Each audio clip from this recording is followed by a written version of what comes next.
changes to the agenda? Well, do you have the red line agenda? I have the red line one, and then I have the one that you sent with some notes. Right, so on the red line. We have to we're gonna add those? some extensions. So we're gonna we're gonna reopen rear Summer Street, and we're gonna reopen 115 Grove because of issues with notification. We're gonna add an extension for request for 44 Atlantic and 18 10th Ave, and we're gonna add a CFC for 35 Bayberry. Right? We're gonna add the discussion of 35 days. Discussion. So, have a motion to accept those additions. All in favor? Aye. Thank you. It's gonna be weird. Having to. I know. So they said we might get things done early tonight. Or slower. All right. So apologize for a little bit of a delay. Zero Country Way drainage basin. So we have to No, not this one. that one's okay. This is just, see applicants request to continue. And they want to continue this to November 18th? Who's doing the, Just in the book. Oh, no. uh-oh. Well, it That's looks why like- you got shifted It around. looks like good handwriting, I so I know. thought we should continue. So we want to continue, we want to get a motion to continue Zero Country Way to November 18th. I make a motion, we continue Zero Country Way to November 18th at 6:20. Sounds good. All in favor? Aye. Thank you. 780 First Parish Road.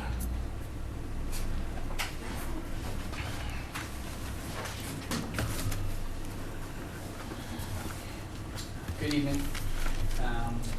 My name is James Garfield. I'm an engineer at Morris Engineering. So I'm here for the NOI for 780 First Parish Road.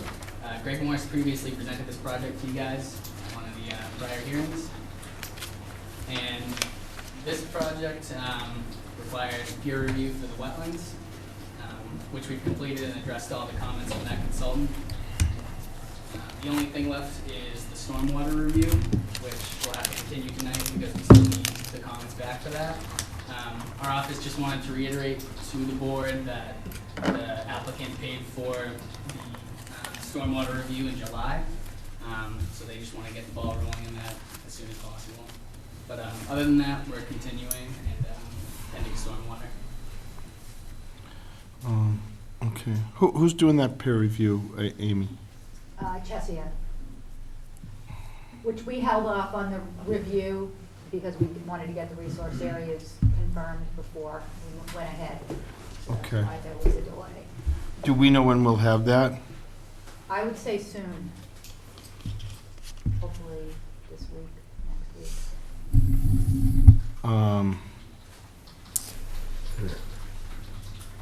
Okay. Well, we'll see what we can do to get that pulled together. Okay, thank you. All right, thank you. So we're all sitting, is there any discussion yet that we want to have about the wetlands? Are we in agreement? Well, so we had a peer review on the wetlands. Yeah. And they did, so part of the additional holdup was the peer review for the wetlands came in, identified changes, so it went back to Morse, waited a few weeks, they got the plan back, and now that plan has been submitted. So there were some modifications on the wetland review, and also on the replication area and where it's proposed. So now Chesia is looking at it with those components in place.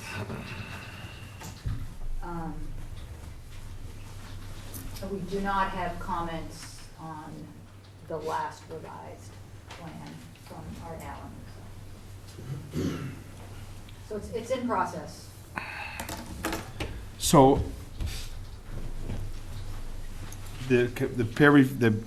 our consultant has made comment, it's gotten back to the person that's reviewing it for us, and has he reviewed that? I just trying to figure out who's, So there was the wetland consultant, then went back to Morse. Morse gave us a revised plan.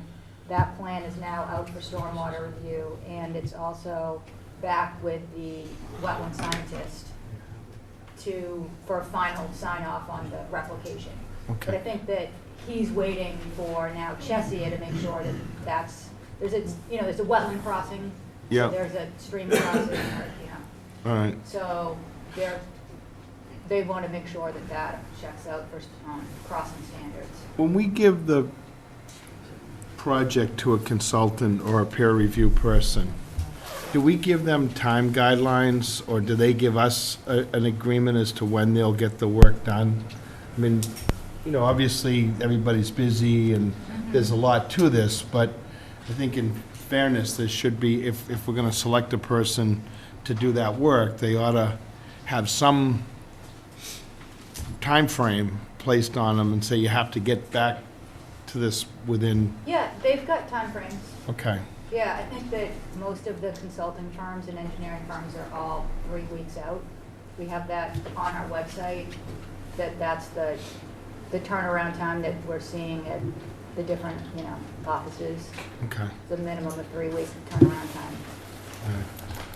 I think that's probably because of the flourishing development. Oh, without question, everybody's busy, and then they get their work done, it gets back to the engineer who's also busy, but then, something that starts in July, and here we are in almost November, I think is the point.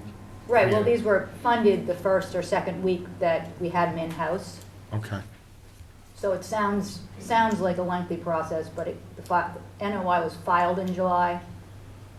okay, We put the request for proposals out, the money came in, and now it's been a process Yeah. taking us through this time, waiting on revised plans and so on. okay. All right. Thank you.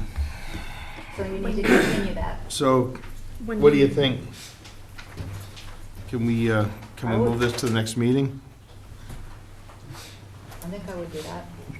Okay. Okay. I make a motion, we continue 780 First Parish Road to November 6th at 6:20. All in favor? I, So an ANRAD for 115 Grove Street. Do I have the? Let me do. So we did open this earlier, but because of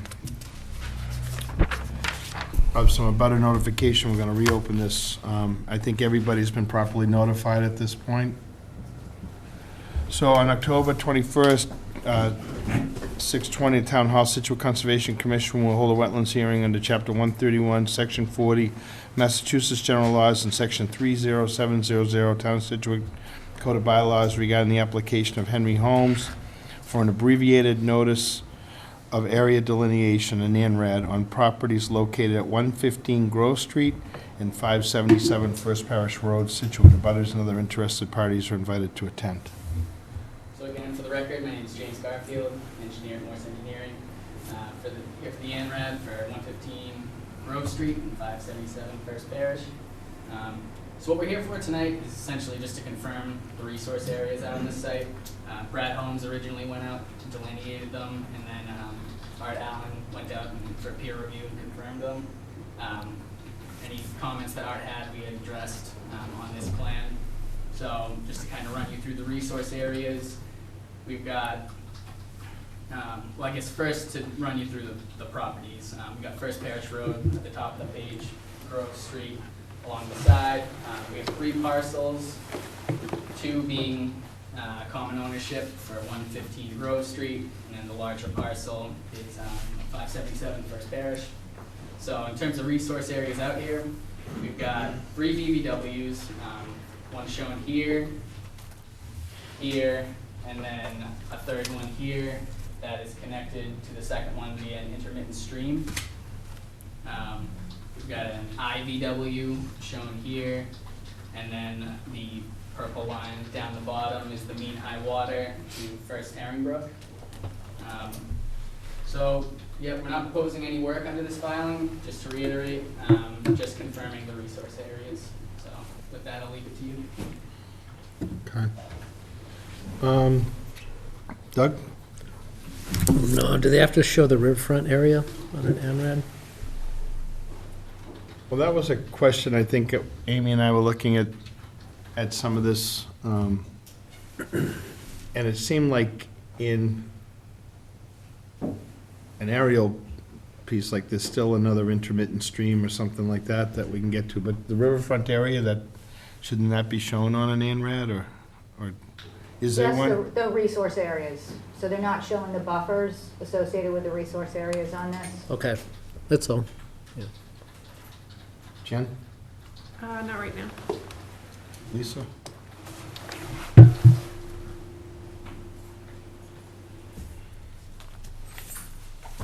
Have you heard anything from DEP? No.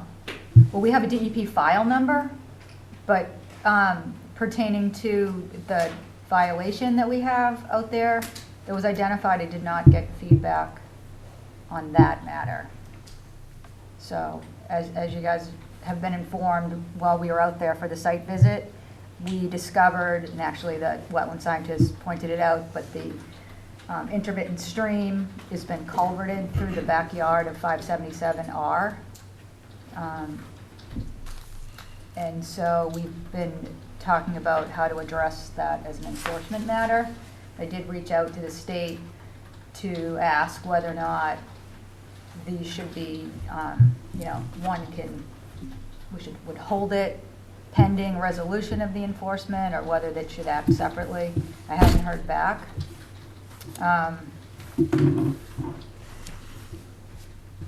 My insight would be that we would close it, and make a notation, I guess, on the ORAD, but I think that's up to you guys to decide. Okay. If there's anybody in the audience that wants, I don't know if they can see it, if they're interested in this, this is, an ANRAD is where the applicant comes before the commission and asks the commission to approve their plan showing all the resource areas that are on the plan. And then that way, then the applicant can move forward and submit a notice of intent if they choose, once they determine where the wetlands are. The reason, sometimes folks overlook some things on the NRAD, not overlook, but don't think that it's as critical because there's not a project proposed here. But once these wetlands lines and areas are approved by the commission, then that's what we have to go by when we go forward with the hearing. So unless there's something egregious that's been left out of the plan, we sort of have to go by that. So it's important to make sure that all the areas that are on this plan are correct before we move forward. So if there's anybody that has a concern about this hearing and doesn't understand or has a question, by all means, feel free to speak up or ask. And it's a little hard to see. I don't know if maybe you can turn that, but it still doesn't mean a lot to folks. The blue lines are going to show areas of wetlands. Then there's also a marking. Maybe you can Yep. So we've got blue areas here. Showing maybe start with where First Parish Sure. and. Yep, so we've got First Parish Road that runs along the top of the page. Can you see this, ma'am? If you want to even move right up to. I can turn it fully if you guys would like. Please.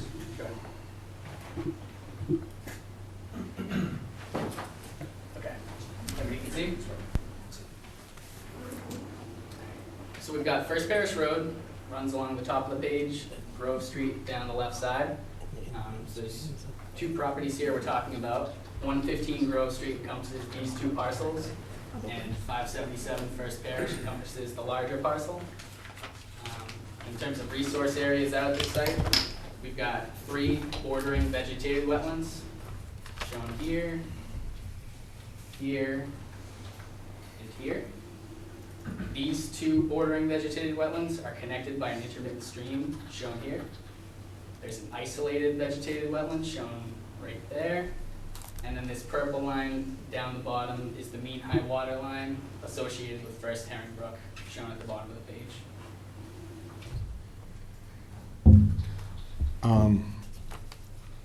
And what happened is the applicant has an environmental person go out, flag these wetlands areas. The surveyor goes out and picks up the information on those flags. They put it on a plan, and then the commission hires a consultant, peer review person to go out, look at these lines and make sure they're in agreement. And so that process has gone on so far. Also, Amy, our agent, went out there with the peer review, and I think did Brad Holmes go as well? So both the applicant's environmental person, our peer review, and Amy went to look at this site. I had hoped to get out there, but with the storm and stuff, I didn't have a chance to, but I'd still like to get out and take a look at it. I guess the concern that I have is we determined that there's an area that was an intermittent stream that had a culvert placed in it and filled over. So I'm not really sure that we know the full area of the wetlands that ran through there. Was it just an intermittent stream? Were there wetlands on either side of it? And if you look at that plan, it would lead you to believe that maybe that was sort of capped off. And I'm not so sure that we don't need to do further review to see if that wetlands was actually larger. It's clear that that was filled relatively recently. I know that there's been a couple of different owners, but it's all within the time of the Wetlands Protection Act.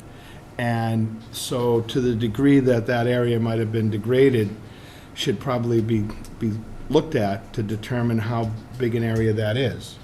I mean, part of the process is that they're trying to redefine, after they move on from this piece, will be to try to maybe change the configuration of these lots, and it needs to be sure that each lot has sufficient upland in it.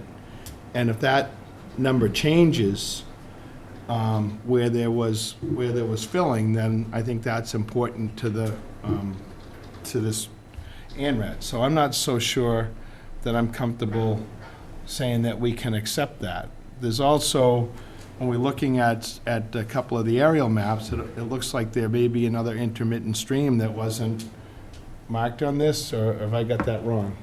Well, there's a additional tributary that's north of First Herring Brook, but we could note that Is it on the property? ORAD, yes.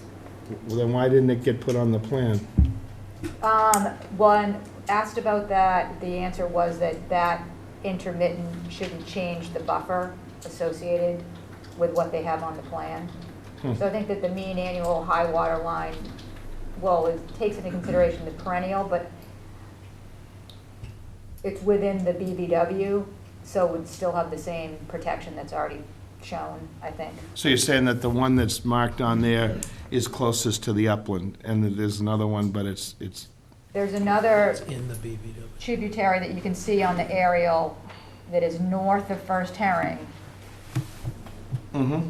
But within the BVW. but within the BVW, yes. And that's not depicted on there. I just don't understand why they wouldn't have plotted that on there as part of doing this plan. I mean, I think all those resource areas should be on it.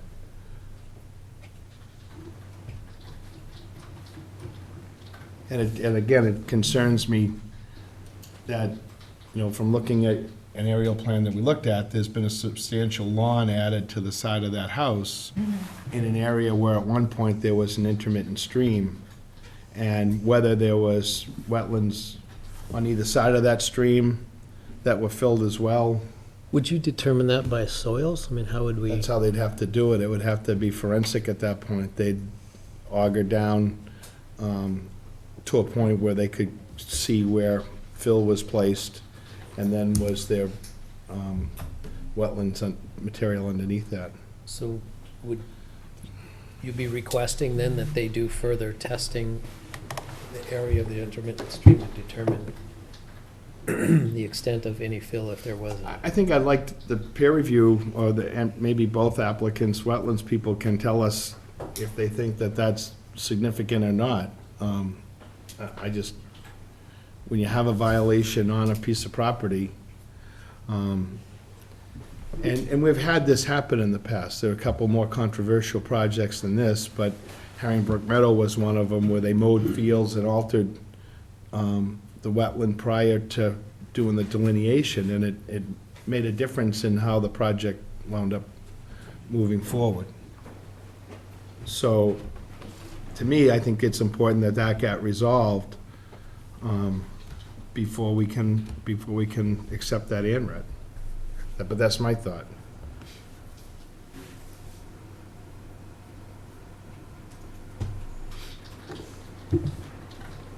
Anybody else? It's my 2 cents. I agree with you. It's more like $1.25. But I'm just trying to think of how long it would take to get out there with somebody and kind of sort that out.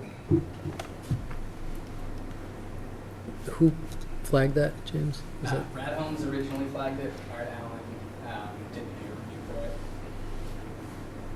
So we could continue it long enough to send a note to the two and ask them Well, to- is it worthwhile to try to get those guys in at the next meeting or something, to give us their feedback, or, I'm not quite sure. I was just thinking we What could, do you, I guess I'd have to defer to them on that matter, just as they're the experts on the resource areas, so. It sounds like the question is there a buffer associated, or was there a buffer associated with the stream right, that's been lost in put this? under light? Yeah.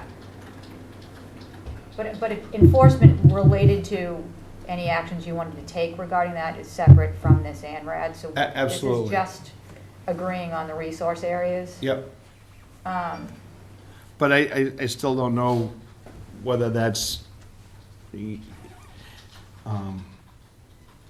if an intermittent stream was drawn on that area, then there'd be a buffer to all that. And right now, we have a culvert. And we don't know if it was wider. well, an intermittent stream, whether it's an open channel or a culvert, does that make a difference as far as? Well, only that, what was around it, you know? How much did they Upland area. actually fill, you know, was it something that was wider? Right, but I was thinking as far as a resource area, if it's wider, I agree, then it would actually be bigger than what's shown on the plan. But if it's, they stuck a culvert in an open channel, does that alter the protection? Very rarely is it just a channel. Yeah. In, Exactly the soil. size of a culvert? Yeah. That doesn't happen? no. Oh.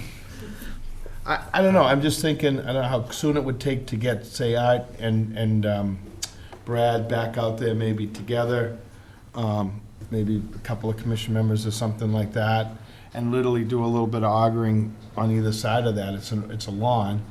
I don't know how much it was filled. Are we talking about 2 feet of fill, or is it 6 inches of fill, or does anybody know? To the best of my knowledge, it's about 6 inches. And your name, sir? Carl Manugian, I'm the property owner. Okay, Carl.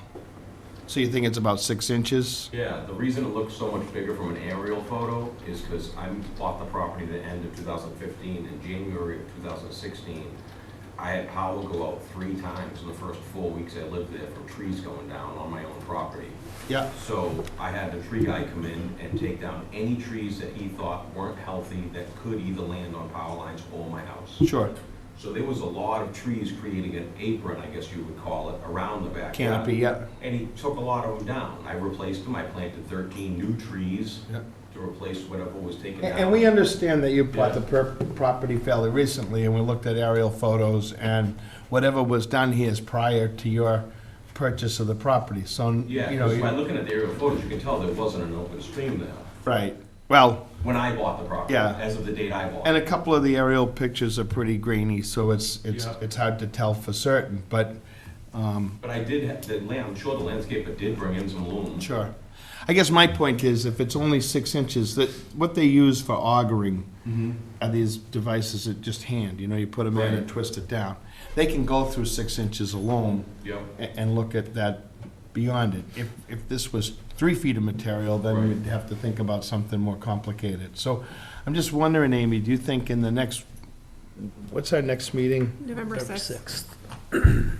I don't know, I can put the question mark out there as to when, or what would be the best approach in. Let's how they continue get it out to the there. 6th. We'll see if we can get an answer on that. Steve? Yeah, if I can, Steve Bjork, and I'm kind of involved in putting this whole project together for Mr. Holmes. Mhm. And I think you received 2 letters from our Alan on his review, which, again, as you know, we paid thousands of dollars to have Art go out and review all the wetlands that were on site. Mhm. And my guess would be if he felt that that needed further review, he would have put it in his letter. But he and Brad both agreed that that was a resource area on the plan. So we did make all the changes that he wanted to make on the plan. Well, just because you pay him a lot of money to review the piece doesn't mean that it's gospel. And we're gonna take a look at that. And I think we have a piece that's controversial enough to get a couple of real answers on that. I understand what you're saying. Someone did go out and look at it. Amy looked at it, but now we've got a piece that was filled in. It's clearly a violation. And I think there's reason to believe that that could be larger. No, and my only point is that was all done years ago, and he was out there, I think, 2 weeks ago. I understand. And reviewed it, that's all. Yep, so I think we should be able to come up with some idea of just what was in there. It may not be exact, and I'm not looking to put this under a microscope, but I think, given that this could impact other folks along with the applicant, I think it's important that we make sure we get it right. And I don't think it's gonna be that complicated to do a few borings on either side of this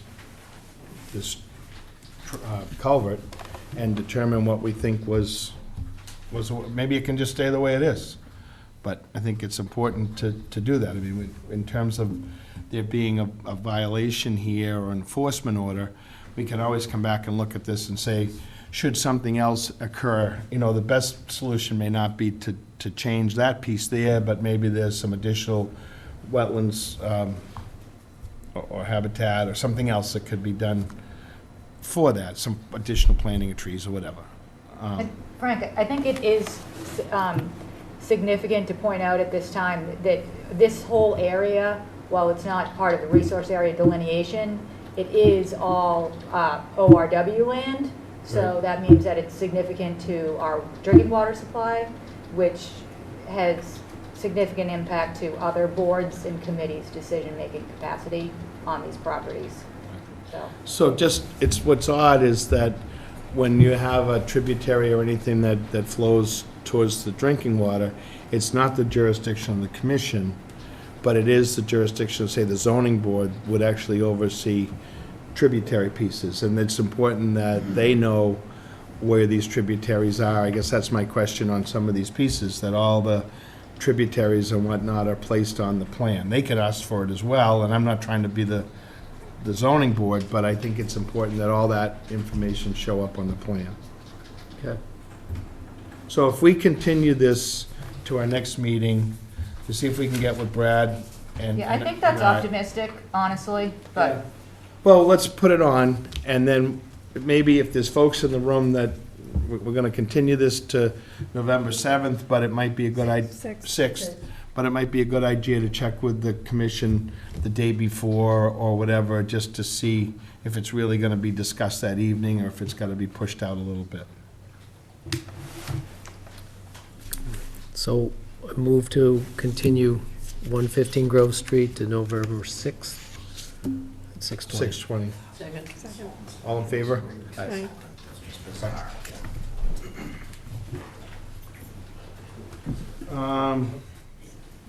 Anrad for 0 Summer Street. So I gotta reopen this one as well. yes. On October 21st, 2019, at 6:20 PM in the Town Hall, Scituate Conservation Commission will hold a wetlands hearing under Chapter 131, Section 40 of the Massachusetts General Laws and Section 30700, Town of Scituate Code of Bylaws regarding the application of Genevieve and George Davis for an abbreviated notice of resource delineation and ANRAD on properties located at 0 Summer Street, Scituate. Abutters and other interested parties are invited to attend. Good evening. Good evening. My name is Nicholas Lang. I'm here from Grady Consulting, presenting on behalf of George and Genevieve Davis for 0, or also known as 302 Summer Street in Norwell. Can you spin that this way for a Sure. little bit, and then we'll Try to turn find a it little back? For everyone else's benefit as well, I apologize. Yep. So what we have here is a plan showing the delineated wetland that cruises right across and basically straddling the Norwell Scituate town line. It extends up into the top left corner of the property. as is shown here on the second page. Continues up towards the back corner of the lot there. It was reviewed towards the beginning of the month. The changes from Art Allen's walk have been reflected on this plan. Flag 33 was shifted about 10 feet, and some additional wetland flags were requested along this side of the property as well. Those have all been added to the plan as requested. We already have an approval from Norwell, and open up to any questions from anybody at this point. Doug? No question. Lisa? Nothing. Amy, on this one? On this one, like Nicholas just explained, we did have same peer reviewer, Ecotech, go out there and take a look at it with John Zimmer. I was also out there. And so we're just agreeing to these resource areas on this plan. One thing, though, that I did want to bring up was the fees apparently do not appear correct. So they submitted for a septic repair based on a $400 max fee, and both Norwell agent and our peer reviewer both agreed that it should be the max fee, or $2,000, based on the linear footage that they put out there, because there clearly is a project in the horizon. So we should clear that up before we proceed. But other than that, I would say you should issue the ORAD.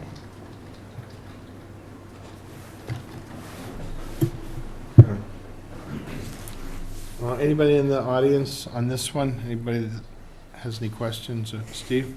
Sure. Two things. One, I think that fee is probably right, because I think they are doing a septic repair. If they come in with another project, you're gonna get more fees for that anyways, so I think you should probably keep them at the lower fee. But all the flags that Art had them add on the right-hand side of the page, I think all those flags are on my property. And are you agreeing to the wetlands that are on my property, or just the ones that are on site?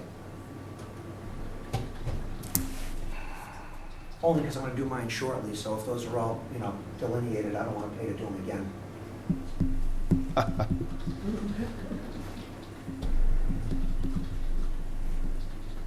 They've No, been we're not reviewed. agreeing to those. They just put them on for observation purposes.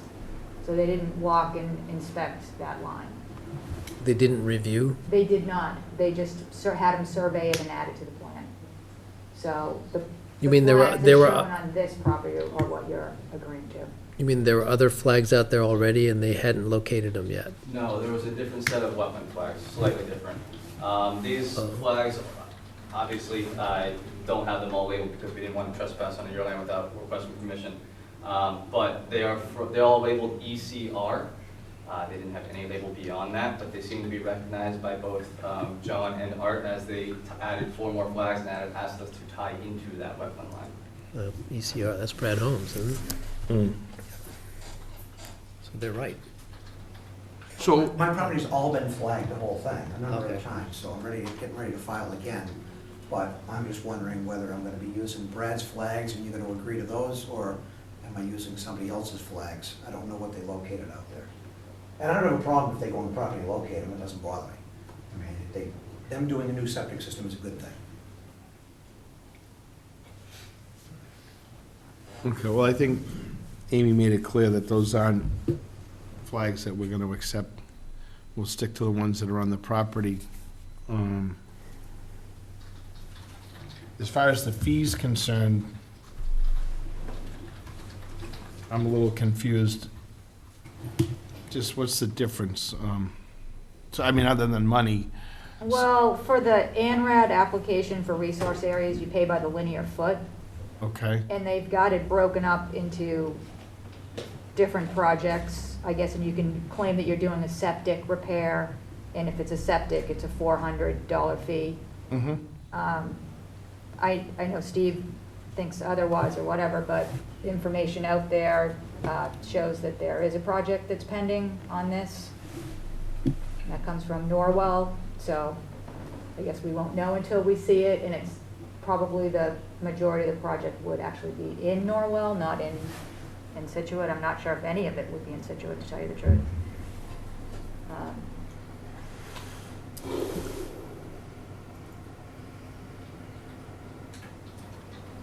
Where's the town line? Town line is this. It's actually this dash line that was straight across. Oh, so, that doesn't look like anything's gonna be happening in Norwell. Then. I mean, in No, Norwell's in not. Scituate, right. Yeah, I asked DEP to opine on the fee matter too, and because the engineer had indicated that if they do file a project, they could back pay the fees. But as DEP says, there's really no mechanism for you to back apply a fee to an ANRAD project. So DEP also agreed that it would be the Did you linear pay a fee in footage. Norwell as well? We did.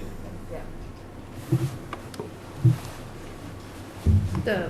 Which I'm fee? fine with the The linear $400. footage fee, The, which would be the 2,000. right, so Yes. why would we accept something different than Norwell? Well, I guess I would say we shouldn't. Right, okay. so they're gonna pay them Norwell 2,000 Right. and Scituate 2,000, Well, but, and they're not doing any work. So, I you mean, know I'm what fine with Yeah. the was 400. Norwell, And I'm not sure what the fee in Norwell was, because if the, and I don't even know what they exactly filed in Norwell. What did you file in Norwell? We fill an ANRAD, Oh, okay.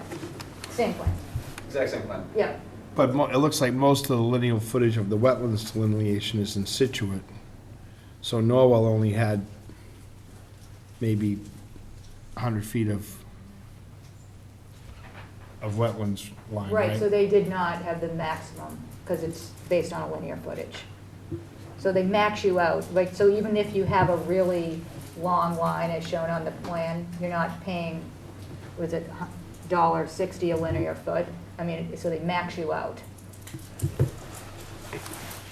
Oh, all right.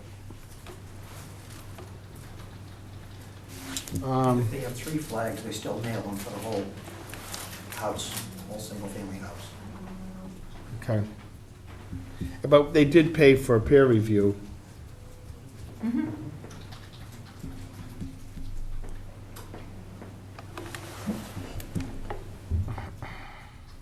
I don't know. I mean, I hear what you're saying. It seems like there's a lot more to this. Usually, if someone's just gonna do a septic, they'd file a septic plan and be done with it. They'd file for a septic, either an RDA or an NOI, and it would be just for that project. Right, I mean, again, I'm not exactly sure what they filed with Norwell, but the Norwell agent did seem to have some insight on a project that's going forward. But I mean, since, I don't think any of the building is gonna be in Scituate, so I'm not sure they'd be going for zoning relief or Board of Health if they're not gonna be citing it and they're not doing test pits, so we don't have any of those indicators in Scituate at least, but we do have what we've been told from Norwell, so. I mean, Doug, I guess my point is, if you're gonna do a septic replacement, you just file an NOI. Yeah. And you delineate it. Why would you do an ANRAD for a septic system? Yeah, I don't have an answer there. But on the other hand, I don't feel, I'm real comfortable charging somebody for something that they're not, I don't know.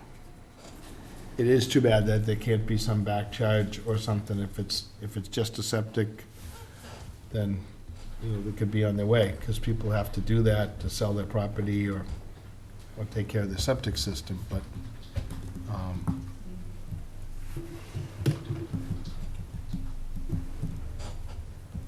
and you have done this in conjunction with the town of Norwell. You were working with the Norwell Yeah, agent. Nancy Hemingway was out there the day we did the site walk too, yep.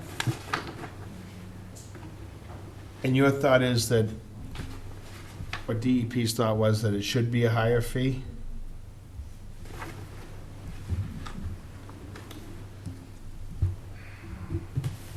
And that there's no mechanism to collect on the back end.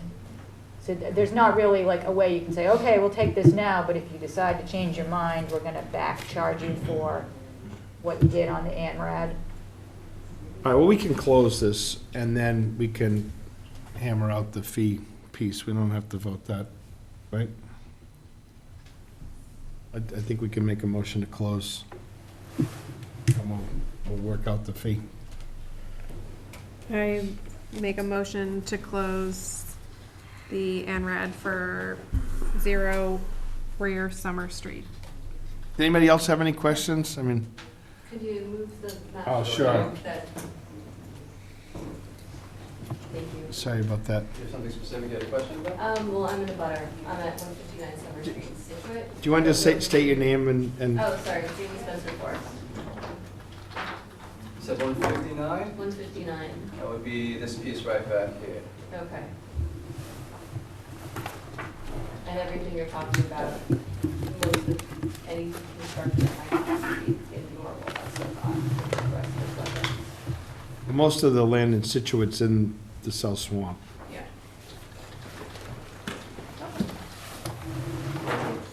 We did, I mean, they said they had a review, we've had a review on a person that we felt does a good job with that piece, so I think we're pretty comfortable with the wetlands line. But beyond that, at this point, it's truly just a wetlands delineation. All right, Thank you. thank you.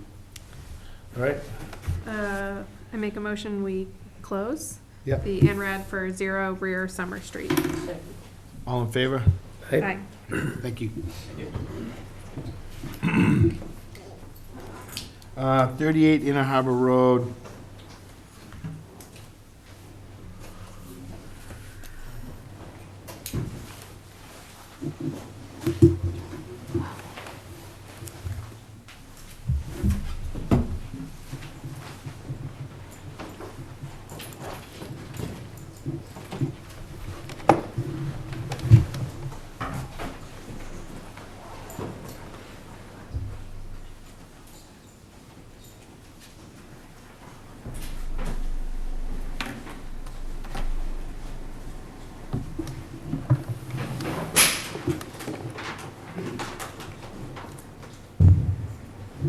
Sorry.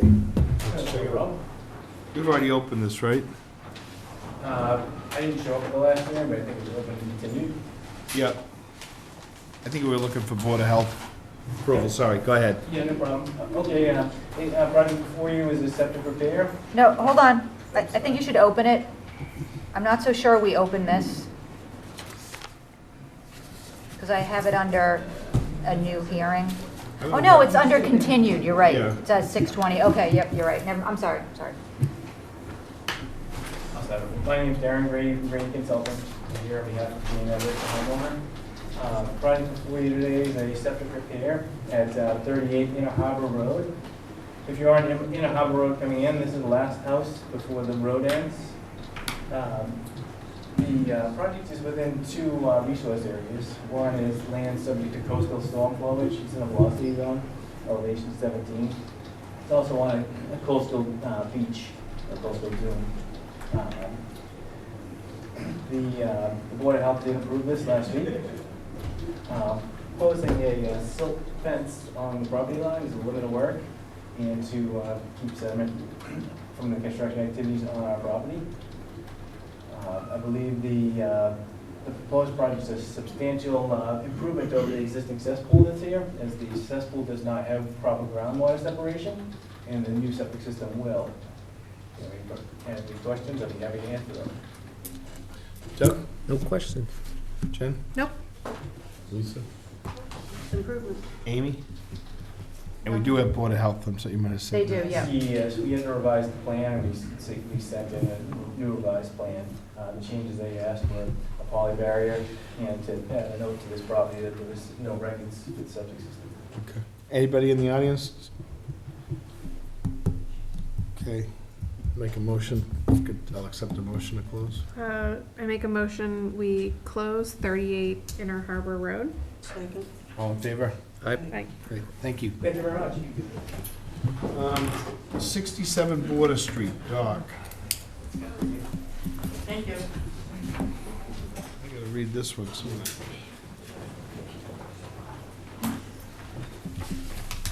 On October 21st, 2019, at 6:25 PM, the Town Hall Situate Conservation Commission will hold a wetlands hearing under Chapter 131, Section 40, Massachusetts General Laws and Section 30700, Town of Scituate Code of Bylaws regarding the application of Peter and Monica Martin to build a dock at location at 67 Border Street, Scituate. Abutters and other interested parties are invited to attend.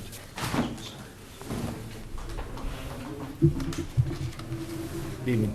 Good evening, Mr. Chairman, members of the commission. My name is John Cavanero from Cavanero Consulting in Norwell. I'm a civil engineer, and I'm here with Monica Martin, the owner of 67 Border Street. And we're here this evening to talk about, not this plan. This is. Say, where's, doesn't look like a dock to me. I was Like really struggling to figure out.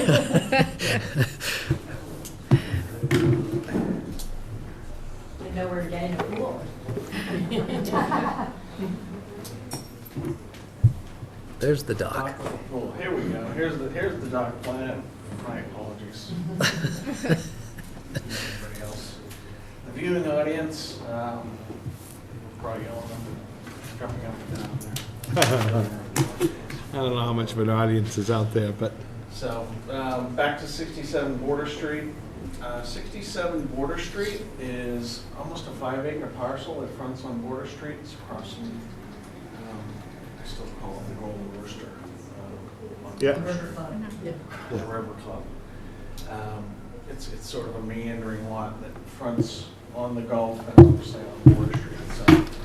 Right now, the house is actually under construction. You may be familiar with the project. It came to you for order of conditions to revamp the entire property. It has a main house and a guest house. what did you do? Did you tear it down? Did you rebuild the We house? tore it down and are rebuilding it on the existing footprint. Okay. Yeah, with a new foundation, it required a new foundation. There was mold in the basement, it has to be torn down. So we're in the framing stages right now, almost up to the roof. Wow. Good for you. So as far as the Saw dock today, is yeah. Oh, you did? Yeah. access to the water today is by means of a footpath that runs from a set of stairs and mortar, stone and mortar set of stairs that runs off the upland, across a small portion of wetland, BVW, and then there's a salt marsh that runs obviously to the Gulf. So right now, historically, they've accessed across the salt marsh, they walk across the salt marsh to a small ramp and seasoned float that's located right on the Gulf. They also have a float, because it's sort of a unique water feature that comes into the property. It almost looks like somebody had a seaplane on this property maybe back in the day, because it almost has a sort of carved out inlet. So there's access to the water gets a little bit closer to the property, so for small vessels, small kayaks, and canoes, they have an existing float that comes off the property today as well. So the plan is to bring both facilities up to code, keep this as a seasonal, just a small ramp and float that this would come out seasonally for the smaller vessels.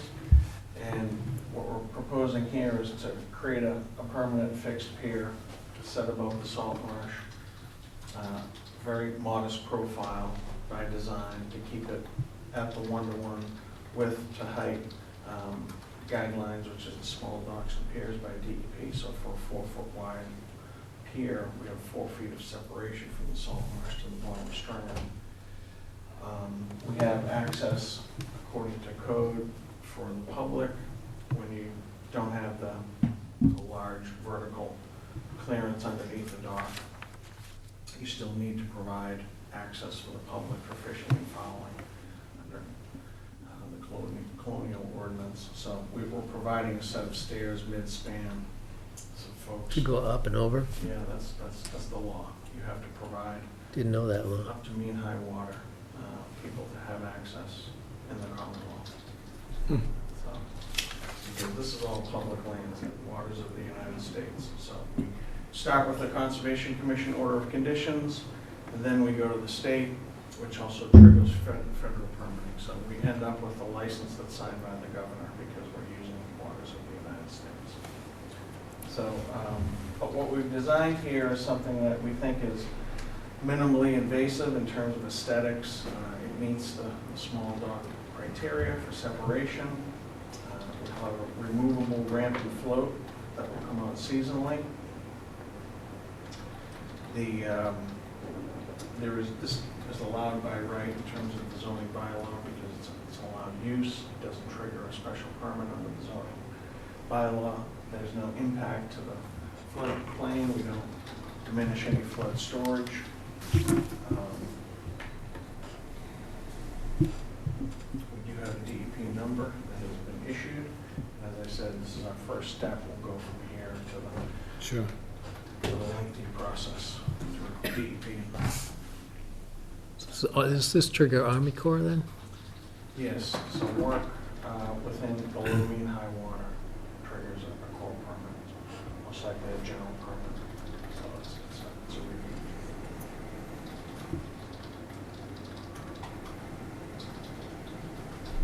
I'm good.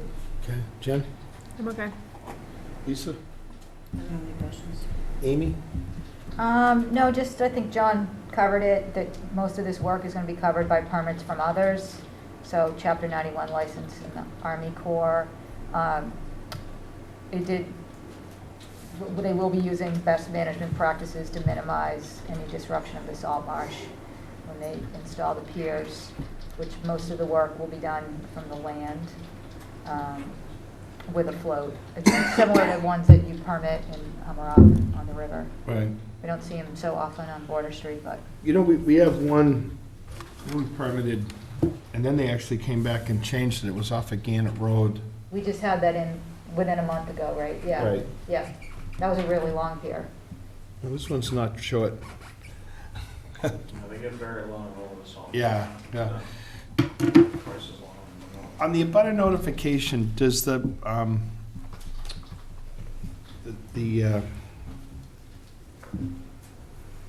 there's a group that sort of oversees the Gulf Association. Have they commented or anything on that? Have you heard anything from the Gulf Association? Gulf River. I have not heard anything from the Gulf Association, but I know I think we got some feedback from them what you're talking about. with that one on Gannett Road. Yeah, we've done a number of docks on the Gulf. Yeah. Okay, Closer to the bridge in Cohasset, we've heard some sure. comments from the Gulf River Association. Okay. And then the other one, Amy, and it really doesn't really matter a lot here. We just recently had the Waterways Commission in, and they were asking to make sure that they got an opportunity. I think their concerns more been in the harbor or the South River. You know, they're trying to make sure that they don't wind up in the channel or impede the channel or anything like that. The Gulf is not like, No, this is very restricted and Right. limited in terms of the vessels. but it just as a courtesy, I think we should just send something to Steve Moan or whatever. Again, it's not, I think we should just let them know that that's happening. They were before us, and their concerns have been greater on the South River or places where these docks are encroaching. They affect navigable waters. Right. So they want to have a little opportunity to weigh in on that, but I built one of these years ago, and I just remember the lengthy process that it took between all those agencies. Yeah. All right, anybody else in the audience? So can we close this? I mean, I don't see that we need to keep it open for any reason, right? Yeah, I think we closed them, and then they just. We have a DEP number. Yeah. And- Because they need our order in order to complete their 91 application. Right. We appreciate it. Yeah, and if there's something minimal that comes back, we can always amend the orders or something like that, so. Yep. I make a motion, we close 67 Border Street. All in favor? Aye. Good luck. Thank you very much, appreciate it. 60 New Driftway.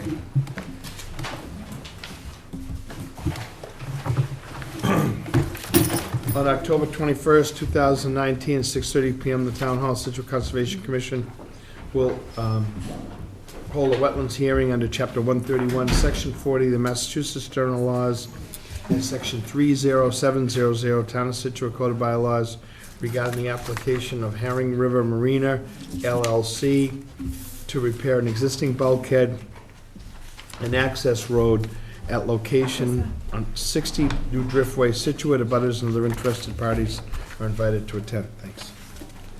Good evening. Good evening.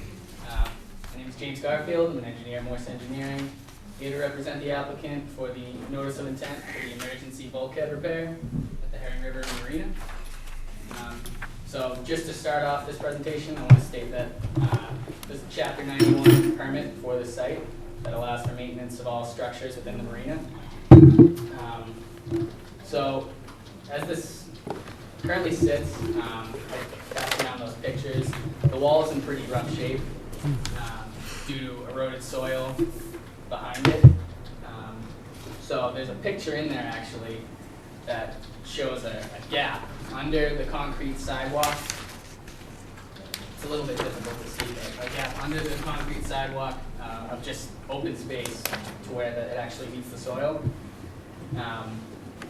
So in terms of resource areas of the site, the entire scope of works within the FEMA flood zone, elevation AE elevation 16, and the wall itself acts as the coastal bank, which you can see from those pictures. It's a pretty steep drop off to the water. So what we're proposing to do is excavate the soil that sits behind the wall, and we're going to replace the timber piles in front of the wall, straighten the timber beam that currently exists out there, and we're going to bring in crushed stone and replace all the soil that we take out and re-stabilize the area behind the wall. So all work is going to be done on the landward side. We're not bringing any barges in to do work on the water. There's no need for a soil stockpile area, as we're going to have the excavated soil loaded into a truck and taken off site at the time of excavation. And in terms of how we're going to deal with the high tide, the applicant plans to work around the tide and install a filter fabric on the landward side of the wall, the face of the wall, and that'll act as a sediment control as they're doing the excavation and stirring any soils up in that area. What would again, James? Explain that one again. Yep. So as they're doing the excavation behind the wall, taking all that existing soil out, they're going to add a filter fabric on the landward side of the face of the wall, and that's essentially just going to act as a sediment control for anything that gets stirred up during that excavation. And again, they're just going to bring in crushed stone once it's all excavated out, and all the new piles are set and beams are straightened. Just see if there's anything else.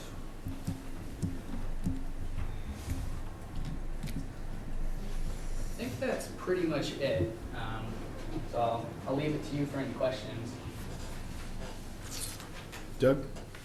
Yeah, so are they they're gonna replace the wood? So the timber piles. The timber up piles front, now. they're gonna be replaced, but the wall itself is just gonna be repaired. The wall itself is also wood, yes?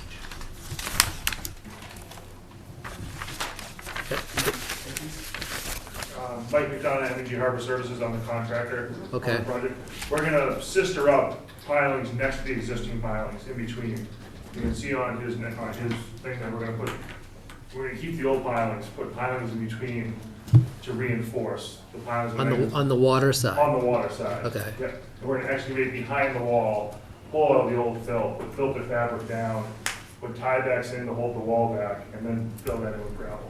And then put in the new concrete. Okay, I was getting around to the need for some tiebacks or something, because you're gonna have, so on the water side then, the sister piles that you're gonna put down there, how deep do they go? Are they? We're gonna start with 40 footers. Okay, and we're gonna go. Are they next- driven? Yes, they're Okay. gonna, Paul Armstrong is gonna come in and drive them with his hydraulic pile driver. That seems to be his thing now. That is his thing now, yes. Does he build houses at all anymore? Nope, just the foundation. Just, okay. He's coming in and sweeping the world out.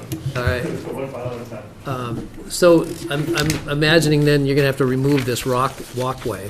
Yes, that's gonna be removed, that'll get, taken away, gone, and a new walkway for that. And replace it Yes, with the guardrail and all that. yes. it'll be put Handrail, back yeah. Virtually the same way it is right now. And so is there like structural plans for the tiebacks and the walls and all Yeah, that? he should have. There's gonna be a tieback, I believe, at every new pile. There's gonna be five new tiebacks. Might be a little bit difficult to see with this cross section here, the tieback shown going into the, so the walls here, here's that concrete area up top, tiebacks going back that way. And that was put together by who? Structures? Okay, I know that. John Queen? Yep, John Queen did that. Okay, so you've got a structural engineer. That was my other question. So, cool. And then the top parts, they're gonna be replaced. You can see some of these ties are broken up and everything. That Yeah, that you're 12 just by gonna 12 beam is gonna be taken out, a new 12 by 12 PT beam put in. Okay. All right. No, thanks. That's,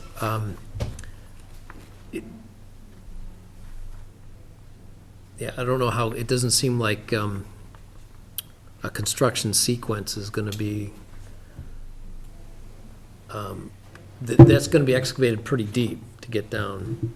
Yeah, we're gonna take some material out, relieve some pressure on the wall, so we can pull the wall back with the new pilings.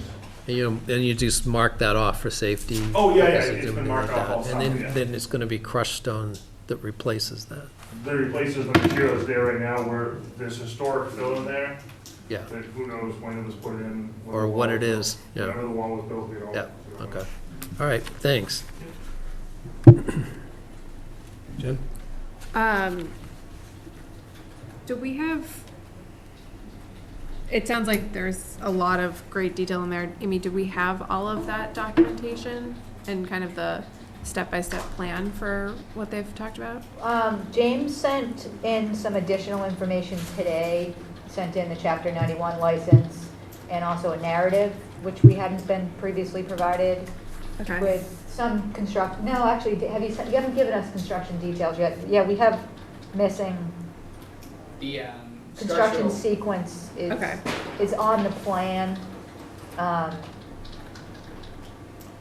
By and large, the construction sequences, a dewatering plan, we don't have.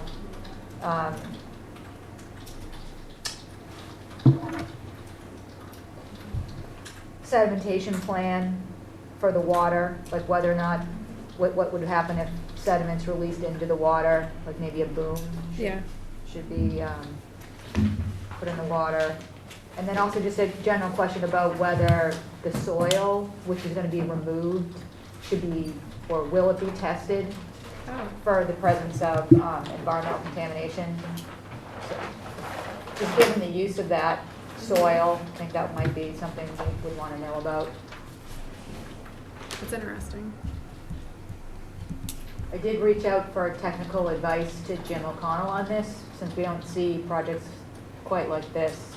He's thinking that maybe it would be appropriate for a peer review, but he actually, although he did provide some technical assistance, he passed on the peer review and looking that it's, once all these ducks are in a row, that it's an approvable project. I mean, it's definitely something that needs to be done. Mhm. We just want to make, and with the structural engineer, I mean, that looks like that should be all set, but we just, as far as the impact to the waterway and the Wetlands Protection Act, we want to make sure that's covered. Let me just finish up here, Mike, and thoughts or questions? Everybody's pretty much covered the questions I had. And those are your thoughts on that? Mike? As far as the environmental, that, from what we understand, the fuel tanks were all taken out. They used to be there when we broke out, James Landing owned it once upon a time. From what we know, we did a test bit, and there was new fill put in. So in theory, there's no bad fill there. And from what I've seen, putting my head underneath that concrete walkway, because I can actually fit my head down inside there, that's only some spiders and stuff. It seems to be just like sand and stuff, so the sand probably just all kind of settled somehow. And I mean, there's nothing on the other side, like there's no leakage coming out of the wall that we can see of right now. You know, there's just nice clean mud around the bottom. You've seen it, you know, there's nice clean mud around the bottom. There's nothing, you know, bad coming out. And I don't foresee any oil, water, separator type stuff that we're gonna have to, you know, ship off to, you know, who God knows where, New Jersey, to have, you know, decontaminated or whatever. Send it to New Jersey. That's where the plant is, that does all this Oh, stuff. really? Yes. I thought that was a joke. No, that's, you put it in a barge, you can bring it down there, and Lovely. it disappears in Jersey. But given that historical use, I Yeah. mean, I would say that the contractor on the job should definitely be alert to signs of environmental contamination. Once you start digging it up, sometimes they just, you know, if it was pre-86 or whatever, it might have not have been as thorough as a job as you might have think. Yeah, the new condos were 03, 04, and they supposedly, like I said, when they put the new road in, they cleaned drainage and they dug all this stuff up, so That's good. Do you know, consensus we have. do we know if there are any 21Es done on that property? Explain to me 21E. You're talking. Environmental site assessment. High-rise piles and, Sure, there must be, I would say. So- The engineer should know that, I would think. maybe. Typically, when these properties are exchanged and there's mortgages and all that sort of stuff, they do a series of testing on the property, what they call a 21E, where there's borings done, soil evaluation is done to be sure that there's no contaminants on the soil. And it would kind of surprise me if there weren't some of that done on this site prior to any bank that would be lending money or anything like that, that these things, I mean, this goes back, like the Simses had that yacht yard back in the 50s or 60s. So it has a long history of different uses. And I think knowing if there was any tests or borings or anything on that could be helpful. like I said, we did a test pit and it's all nice clean sand, 10 feet back from between the road and the actual wall. Okay. So I can't tell you, Frank, if there's good one or not. Sure. Okay. Anybody else in the audience to speak to this? So I think with Amy, you know, we looked at this a little bit, decided we don't need to have someone else review it, like a peer review, but we do want to make sure that it's done environmentally correctly. And when you excavate along here and you have tides and whatnot, you have a tide coming and going. What we don't want to have is siltation or anything going into the estuary. I mean, it's a finable offense. Nobody wants to deal with that. So when the town did some of the projects in the harbor, they wound up stringing out a boom on the ocean side of it. It involves renting that from somebody. And, you know, if a boom was placed on the outside of that. You want a debris boom, or you want, because the sediment boom we really can't do, because the sediment's just gonna, a debris boom we can do it very easily, that's. So what do you think's gonna happen? Like, you're gonna have when I looked at the cross-section of this, the tide's gonna be basically going up and down. Yeah. You're not gonna try to de-water it, you're just gonna try to work around the tide, I assume, right? Yeah, I mean, right now, there is nothing leaking through the existing wall, and we're hoping that nothing is gonna start leaking. That's why we're gonna put the filter fabric behind it, so as soon as we excavate, we're gonna drop filter fabric. Right. To keep the stuff from coming down. I mean, we can tack up some filter fabric on the outside of the wall after we drive the pilings. So you're gonna, the pilings are there, there's sheeting, or there's boards, planks. 3x10s or 3x8s or something like that, yeah. And you're assuming that those are gonna stay okay, and you're just gonna drive more piers on the water side of those. More piles on the water side, yeah. Yeah. And then do the tiebacks to hold that back. But, so I guess it would just be trying to contain any sediment. You know, the water's gonna fill up during the high tide, and it's gonna wash back out. In theory, it's not supposed to be doing that, because there's not supposed to be any free communication between the two. Yeah, well. We hope. Yeah. That's one of the reasons why we're doing the excavation. So you're either gonna wind up, say, either, hopefully none of that comes in, but let's say that it does, you're either gonna wind up dewatering, and in that case, you're gonna need some sort of containment or separation Yeah. piece to, so that we don't have, just pumping it right over, that's all disturbed. Or B, if it's rushing out through the wall, that it's not drawing sediment or whatever. So the filter fabric on the inside of the wall would hold that back, Mike. I guess that's what we're just sort of looking for, to make sure that everything's in place. Yeah, keep the sand on one side, keep the mud on the other side, and Deal with all of that, yeah. And then, I guess some information on whether there was any 21 E's done. Does that get recorded anywhere? Is that something that could easily be Well, found? only if there was a release, but no, 21E is private information between whoever purchased it. It's only public if, say, it's a reportable release and it's put into public record at the state. So is this part of the condos? Is that property owned by the Riverways condominiums, do you know? it's a very big gray area. Because the marina owns the wall, the condo association owns from the wall back. So it's kind of a shared. Right. So the material is on the condo association side of the property. So I just wonder if the condo association has any information of any 21Es that were done or anything like that. All I've seen is they have a large bank of site plans and stuff like that. Yeah. I didn't know where to look for any test points. Because we tried to look back through stuff that we had permitted, but there's just a lot of old files and it's difficult to find. What do you think's the best way for them to deal with the soils? Well, I think that they should be using best management practices. So once they start exposing it, they probably should have their engineer of record out there or other knowledgeable environmental professional that can make sure that there's not contamination. I mean, if it's petroleum, it's usually pretty evident because it smells, right?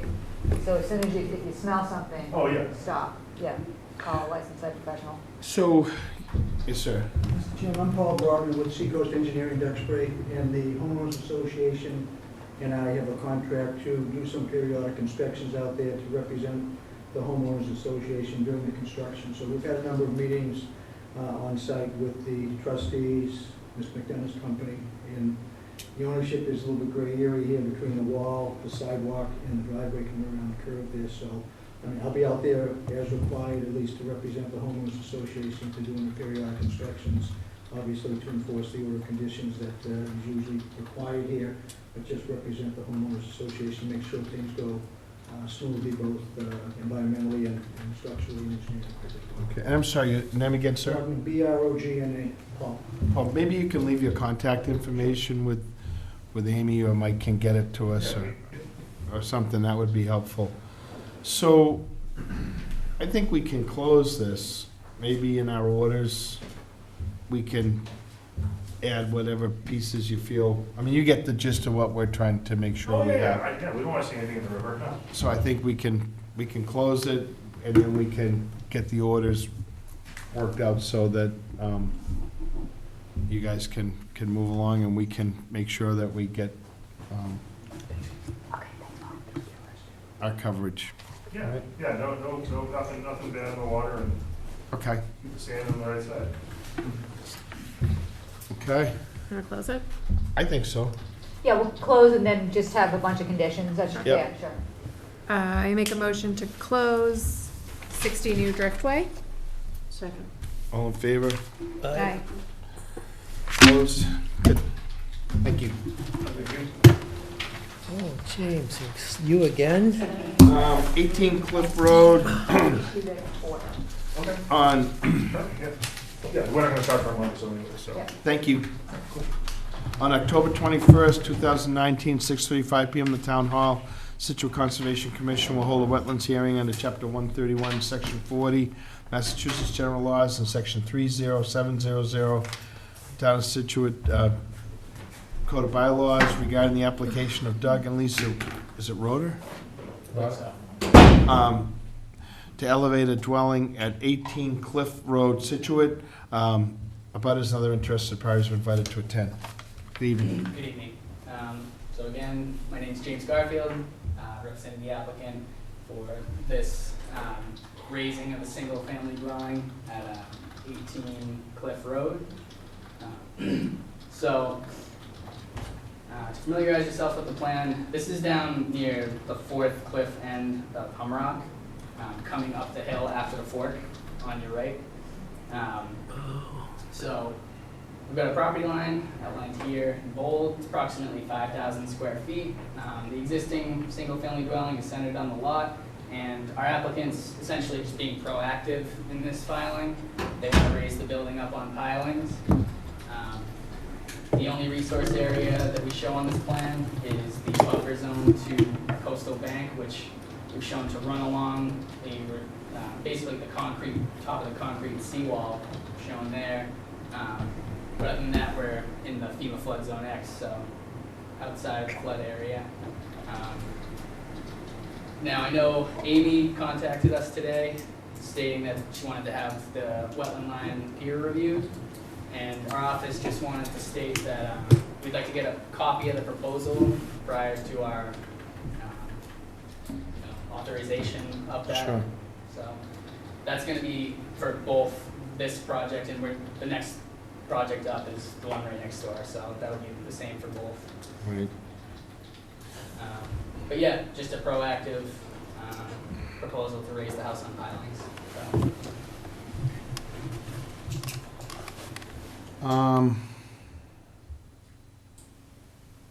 Doug? Is that a seawall? Yes, so this is the seawall right here. Runs along basically the top So, by the Atlantic Ocean property line. and, so Amy, what's the peer review for? For the coastal resources, Yeah, isn't it the seawall? no. It's the landform. So actually, last week, I had reached out to Greg Morse with comments regarding this plan, asking for some revisions, like the contours, they don't just end at the property line, there was no narrative. But anyways, if you go out there, which I know, Lisa, you've been out there, because you live right there, but there's a seawall and then there's a revetment in the I beach. took a picture and so And everybody yeah, can see. so I mean, it's pretty clear that the rack line comes right up to the sea wall itself. And so I guess the question is that the coastal bank, whether it's acting as a vertical buffer and a sediment source or both, and then just whether or not it's accurate as they have it shown. So, It's not a there- sediment source because it's all riprap. yeah, so anyways, the 92.1 coastal bank delineation policy is just, would be an engineering review of the contours that they should have on the plan. And so that's not provided. And so we have a proposal from Jim O'Connell, who's a coastal geologist, and he's gonna peer review both properties. It'd be the same review for both, because I think that the bank, having the bank correct in this location is very important, especially since this looks to be the first of what could be a string of rebuilds along this cliff, which, as we know, is as it gets to where it's not revetted, it's definitely eroding at, a rate that's observable for sure, so. Okay, so in other words, that the resource area may extend beyond the seawall? Is the landform, not the seawall. Correct. Me neither. Do I need to say it louder to your phone? Can you say that again? I was distracted. No, I'm trying to educate myself as well too, but the concern with, the reason why for the peer review is you're thinking that the seawall might not be the limit of the resource area. I mean, like, Right, you mean so we that the wanna top have of the- bank might be The in resource from there? area accurately depicted. Right, So and it as might, they have it shown, it does not appear that that's what it is. But meaning, meaning that it could extend. you mean like the top of bank might be in beyond? Correct. Okay, thank you. Yes. Thanks, that's what I was Yes. trying to figure out. Yeah, yes. Jen? I'm good. Lisa? And what, And then just another comment regarding flood, from the flood area as shown. So it's shown as V zone to the top of the wall and then X, but there's not an absolute presumption that you need to accept that if it's actually shown to be different. So that would be another reason for the peer review to find evidence as to whether or not the flood area is accurately depicted. What's So the we're going for V-zone? accuracy here. It's at 23. what's the top of wall? Top of wall, don't have it listed there, but Okay, I so don't that, think it's just a steady plateau, I think it's an angled no, wall. according to the picture there, it's Yeah. dropping in elevation, so, yeah. Okay. Anybody in the audience? Any questions? So, what we've had, Doug, before is someone to come out like a coastal geologist. You know, oftentimes people presume top of seawall, that's the coastal bank. But after doing a bunch of these and seeing how the different pieces fit together, it's not so simple with some of that. And if you get it, someone like a coastal geologist, I think Amy reached out to Jim O'Connell, who was a former agent, but a pretty knowledgeable guy in that. Jim can take a pretty good look at that and a practical look and say, you know what, it could be the top of the seawall, but given different landforms or whatever, it may actually be something different. Well, and if the seawall's lower than the V-zone, then it would be. And I think to Amy's point, the hard part for some of these is when we accept a line like this, like let's say that this is a lifting of a house and putting it back on piles, which we encourage folks to do, and we don't want to make it any more complicated. But when you accept a line, then it's sort of there, someone goes in and does something entirely different. You know, if they want to build something much more elaborate or whatever, and say, well, wait a minute, you gave us that line. And the case that was most apparent was fairly recently on Bailey's Causeway. We had accepted a line from an applicant adjacent to this property because it really didn't seem that significant to their project. So we just sort of accepted the line that was there. And then the next thing you know, someone else is coming in and saying, well, we want to do 2 more houses here, and you guys accepted that line for that project, so therefore, that may be the line. And in fact, when we had people come out that were really knowledgeable, they said, that's not the line. Right.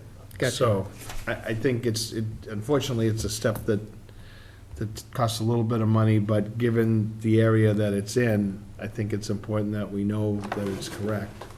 Okay, got it. I have a question, I'm sorry. How far back from the seawall are the pilings going to be going in?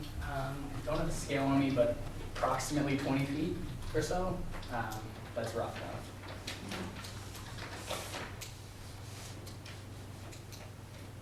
Okay. Anybody else? No? So, we're gonna have to continue this for probably a month. Okay. We're not gonna get that information back for the 7th, I don't think. 6th. For the 6th. Keeps trying to. I know. Well, I think that we no, can- there's it's no gonna be meeting. based on, whenever we receive the funding, it should be about 3 weeks from the All right, go-ahead. so let's move it out to, what's after? So I don't let's- know. What's after the 18th? I think the 18th is sufficient. Yeah, let's do Okay. that. I can tell you. Do you want me to make a motion? I can't, somebody else Okay, has to. well, December 2nd is the Concom meeting after that. The 18th is good, right? Yeah? Yep. Okay. Yeah. I make a motion, we continue 18 Cliff Road South to November 18th at 6:20. Second. All in favor? Aye. Okay. So then, 20 Cliff Road, on October 21st, 2019, 6:40 PM, the Town Hall Situate Conservation Commission hold a wetlands hearing under Chapter 131, Section 40 of the Massachusetts General Laws and Section 3070, Town of Scituate Code of Bylaws regarding the application of Doug Easterada to elevate a dwelling on location at 20 Cliff Road, Scituate. About his interested parties are invited to attend. So again, for the record, my name is James Garfield, engineer at Morse Engineering, representing the applicant for the notice of intent for a raise and rebuild, as well as a proposed septic system at 20 Cliff Road South.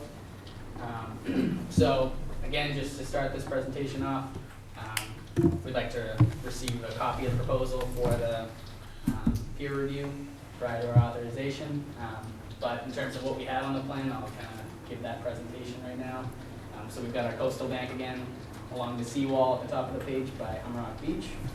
A little bit difficult to see here, but we've got an existing 2-bedroom building right underneath. We're proposing the new one. It's a concrete foundation which we're proposing to demolish and remove. We're gonna build a similarly sized footprint house. I think it's just slightly larger within pretty much that area of the existing footprint, but that new house is gonna be up on wooden piles, and we're proposing the existing septic to be underneath that building, using infiltrated chambers in between the piles, which will be an improvement based off the fact the existing site has, as I said, a concrete foundation which we're going to take out, as well as a cesspool. So the infiltrated chambers are a good upgrade from that. But yeah, that's pretty much the scope of our work on this one.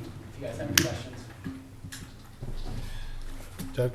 I'm gonna guess it's the same, Yeah. exact same thing, and we'll continue it. Jen? Does this septic serve both houses? Nope. So the project that we just looked at, 18, Yeah. that's serviced by a tight tank right Oh, now. okay. So this one serviced by a cesspool, but we're upgrading it to. Okay. Lisa? Nothing? Amy? No, same comments, just Okay. a bunch of missing information, Did we peer get- reviewed at Coastal Resources. Did we get structurals with those? I believe Greg. We have structurals for one project, but not for the other. Okay. So just make sure that we have, the foundation plans and, Yeah. Yeah, in the future, we're gonna start really going through our checklist for notices of intent. Not that we don't already, but we've been pretty lenient on narratives. So it's pretty important for the commissioners and for myself to have a clear narrative of the project so we understand it going into the meeting. That's one of our top checked boxes. Unfortunately, these didn't come in with a narrative, okay. nor did the other one, so. I had an email that Greg had sent to Amy. I'll read it out loud. It's regarding the structural plans for the piles. He asked if the pile plans, granted it won't be tonight obviously, but could be a condition of approval. You know that the pilings are not a requirement at this address. It's not in the floodplain, which we'll figure that out. But they're being proposed. And he also stated preparing structural piling plans comes at a great expense during the permitting process when we could provide them at building permit time. So he also said, please advise, and we'll have them ordered if necessary. So. Well, I do agree that it does cost money to get those done, but it is part of the process to get a permit. And I think what we've had before, James, is people have shifted ideas on some of the projects. We just had one at the other end of Humrock, and it turned out when we got the plans that they had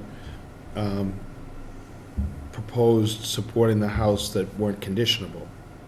So it was something that we had to deal with early on. I think rather than have that stuff happen down the road, I realize, we could deny it, or we could reject that plan and say, come back with another one.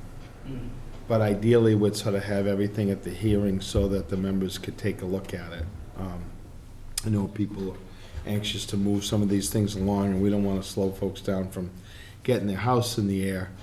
But all of a sudden, we go out to the site and find out that the support, the foundation or whatever isn't correct, Right.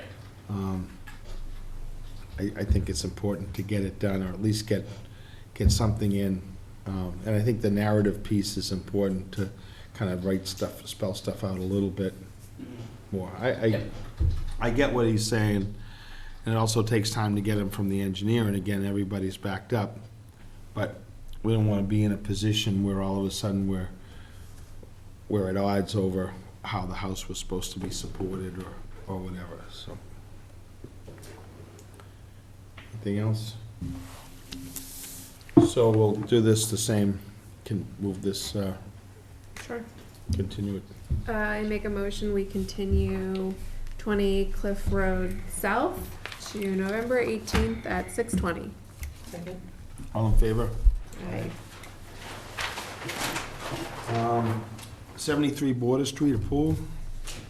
On October 21st, 2019, 6:45 PM, the Town Hall Situate Conservation Commission will hold a wetland hearing under Chapter 131, Section 40, Massachusetts General Laws, and Section 30700, Town of Scituate Code of Bylaws regarding the application of Joseph and Lynn Durkin to construct an in-ground pool and surrounding patio at 73 Border Street, Scituate. If others and other interested parties are invited to attend.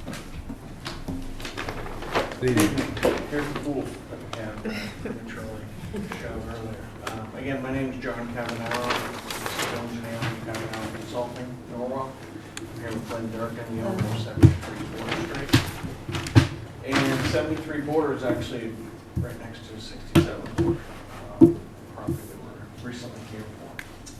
So this property similarly is an odd-shaped lot from Border Street across from the River Club. Comes down with its frontage strip, shares a driveway on the abutting lot, comes down a fairly steep slope. House sits on the Gulf. The Gulf actually has a few different resource areas out here. This property was originally presented to the commission from our office about 10 years ago for an addition, and we had the resource areas delineated then by John Zimmer. We've had him recently update a small freshwater wetland is inland of salt marsh for the proposed project that we're in front of you this evening for. So the resource areas out here are riverfront comes to about this portion. This is the 200-foot setback from the top bank, so that's the limit of the riverfront on the property. We have salt marsh with a 50 and a 100-foot buffer zone. And then we have a BVW that comes in and then it curls back, sort of a little finger of wetland in here. And it looks like it's the result of groundwater, surface water that comes off of this ledge, off of a large tennis court, and drains towards the Gulf. So it's a little finger wetland. You can see the contours get a little bit steeper in here, and then there's a tennis court here on the other property. So there's a small little finger in here. So with that finger, we have a 50 and a 100-foot buffer zone that come off to the southerly side of the property. So what Joe and Lynn are proposing to do is they have currently a septic tank and a septic system that sits on this side of the lot. This is a lawn area with a large ledge outcropping. They'd like to site a small pool with a patio between the 50 and the 100-foot buffer zone of that finger wetland. All the grading, fence, equipment's actually outside the 100-foot buffer zone, but all the fence and grading are all laying within the 50-foot buffer zone. So the 50-foot goes about the middle of the leaching field, so we're not planning to do any grading beyond the limit of the leaching field. This is all lawn today. So we'll include a silt fence that will wrap around from the corner of the house back into the ledge to contain any work from the pool excavation. There's good access from the existing driveway to do the work.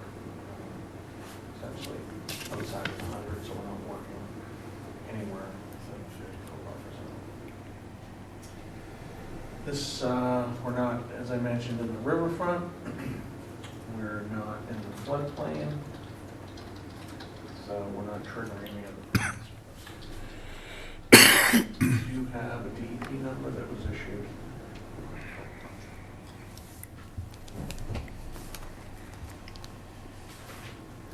That hasn't answered any questions. Do you anticipate that the excavation for the pool, you're gonna hit ledge? Yes. So you're gonna have to do some blasting, Well, I'm not sure about blasting, but certainly some. hydraulic, something? We're gonna be most likely chipping into this end.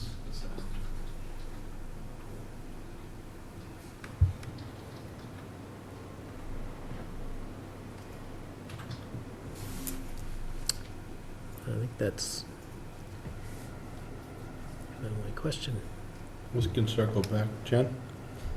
I guess I was also wondering about the blasting and if there was an estimate on kind of how much might be removed or kind of what that blasting plan might be. We haven't quantified it, but I would guess on just looking at it, it really depends on how deep we're gonna go. It will be fairly, it'll be a vertical cut, but it'll be a sharp cut vertically, so we'll need to get deep into the ledge. But I would just be guessing, honestly. It's probably less than 100 yards, but it could be 50 yards.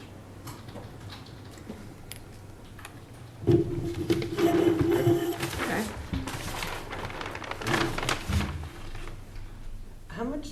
How much of this pool is gonna go in the 50? No, there's no work within the 50 It's all whatsoever. within the 100? Yeah. So the 50-foot buffer zone is here. Okay. So that's, goes right through the septic system, so we're not gonna get any closer to where the septic system is. Any questions? Amy?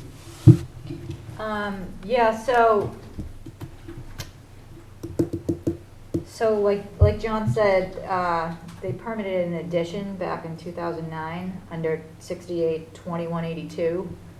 So that addition is on the north side of the property, over by the driveway as it comes down. And with that addition, so they did file for a request for certificate of compliance for that addition. And apparently that there were some conditions put on at that time relating to mitigation plantings, some bounds, etc.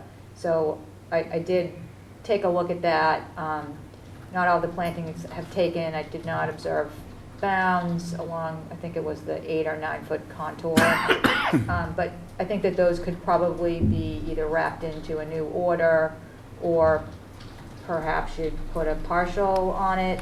I'm not sure pertaining to the pool itself. I mean, it does look like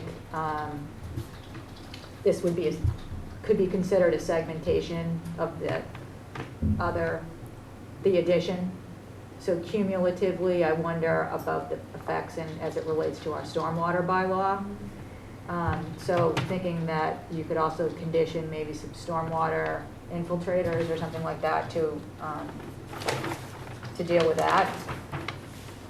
We don't have those numbers quantified on this plan, but you might want to give that some consideration. I also had a question about the BBW flags. I didn't see them all out there, and I was just curious as to if they had been updated, and John indicates that they have been. So I think that area is pretty clear. There's a break and slope, and it does go down into the salt marsh with, I think you're pretty familiar with the 67 border, the Martin property. So this one is the one that driveway wraps around right across from the restaurant.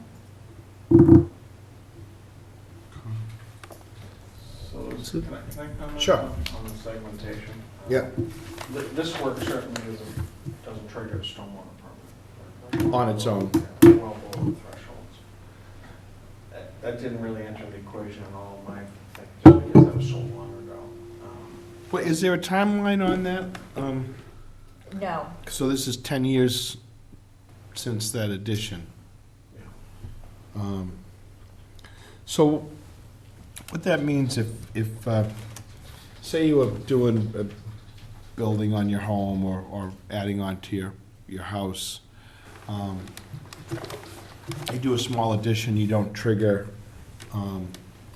substantial improvements in the house, and then a couple of years later, you do some more improvements to your home. But eventually, if you do enough of those within a period of time, you trigger something that means that you have to bring your building up to code. You know, if you remodeled your whole house really extensively, you might have to add better fire detection systems, different means of egress. There's a whole bunch of things that go into that. So if you take that to a stormwater piece, if you kept adding on to the parking or increasing impervious areas on the home within a certain period of time, you, instead of doing it all at once, yeah, I didn't do it on that job, but I did it 2 years ago, I did it 4 years ago. You increase the impervious area to a degree that triggers Scituate stormwater bylaw, then the project should get reviewed. The question is enough time really gone by so that doesn't trigger that? Or do we even have to worry about it? I mean, is this substantial enough to be a problem? It doesn't seem like it. I guess that's just the question that's raised, is for the area that you're gonna make impervious, coupled with some of the other work, it's a pretty big site. Right, and it's part of the, as I mentioned earlier, part of the pool's over ledge. Right, so it's already impervious anyways. Coastal property, so as far as balancing rates and volumes, it's not obligated, it's not, Okay. you're not obligated to waive it, but it's general practice that Mm-hmm. you're draining to coastal properties, you're How big was the original addition, John? not. The original edition, this piece of the house. I've got the plan if you wanna see it, Doug. I mean, was there a lot of other stuff? Because those two added together is still not the 15,000 square feet. I'm just wondering if, even if you put everything all together, if it Yeah. it still would equal this 15,000. I think it's just a question. And Was this a question?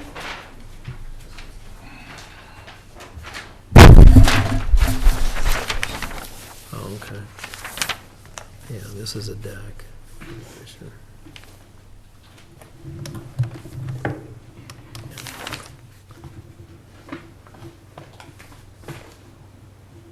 I mean, There was quite a lot of discussion based So- on the, I don't think it's gonna hit the 15,000.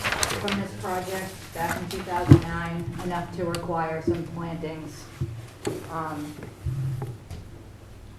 Yeah, we did, And no COC's been, as Amy said, that was No. filed Yeah. before we did this. The owner actually wasn't aware that they didn't file one, so this project came up, it was, they filed for that. There were a number of planting beds put in place, but they didn't really line up for 10 years. A lot of work has been done since that came up.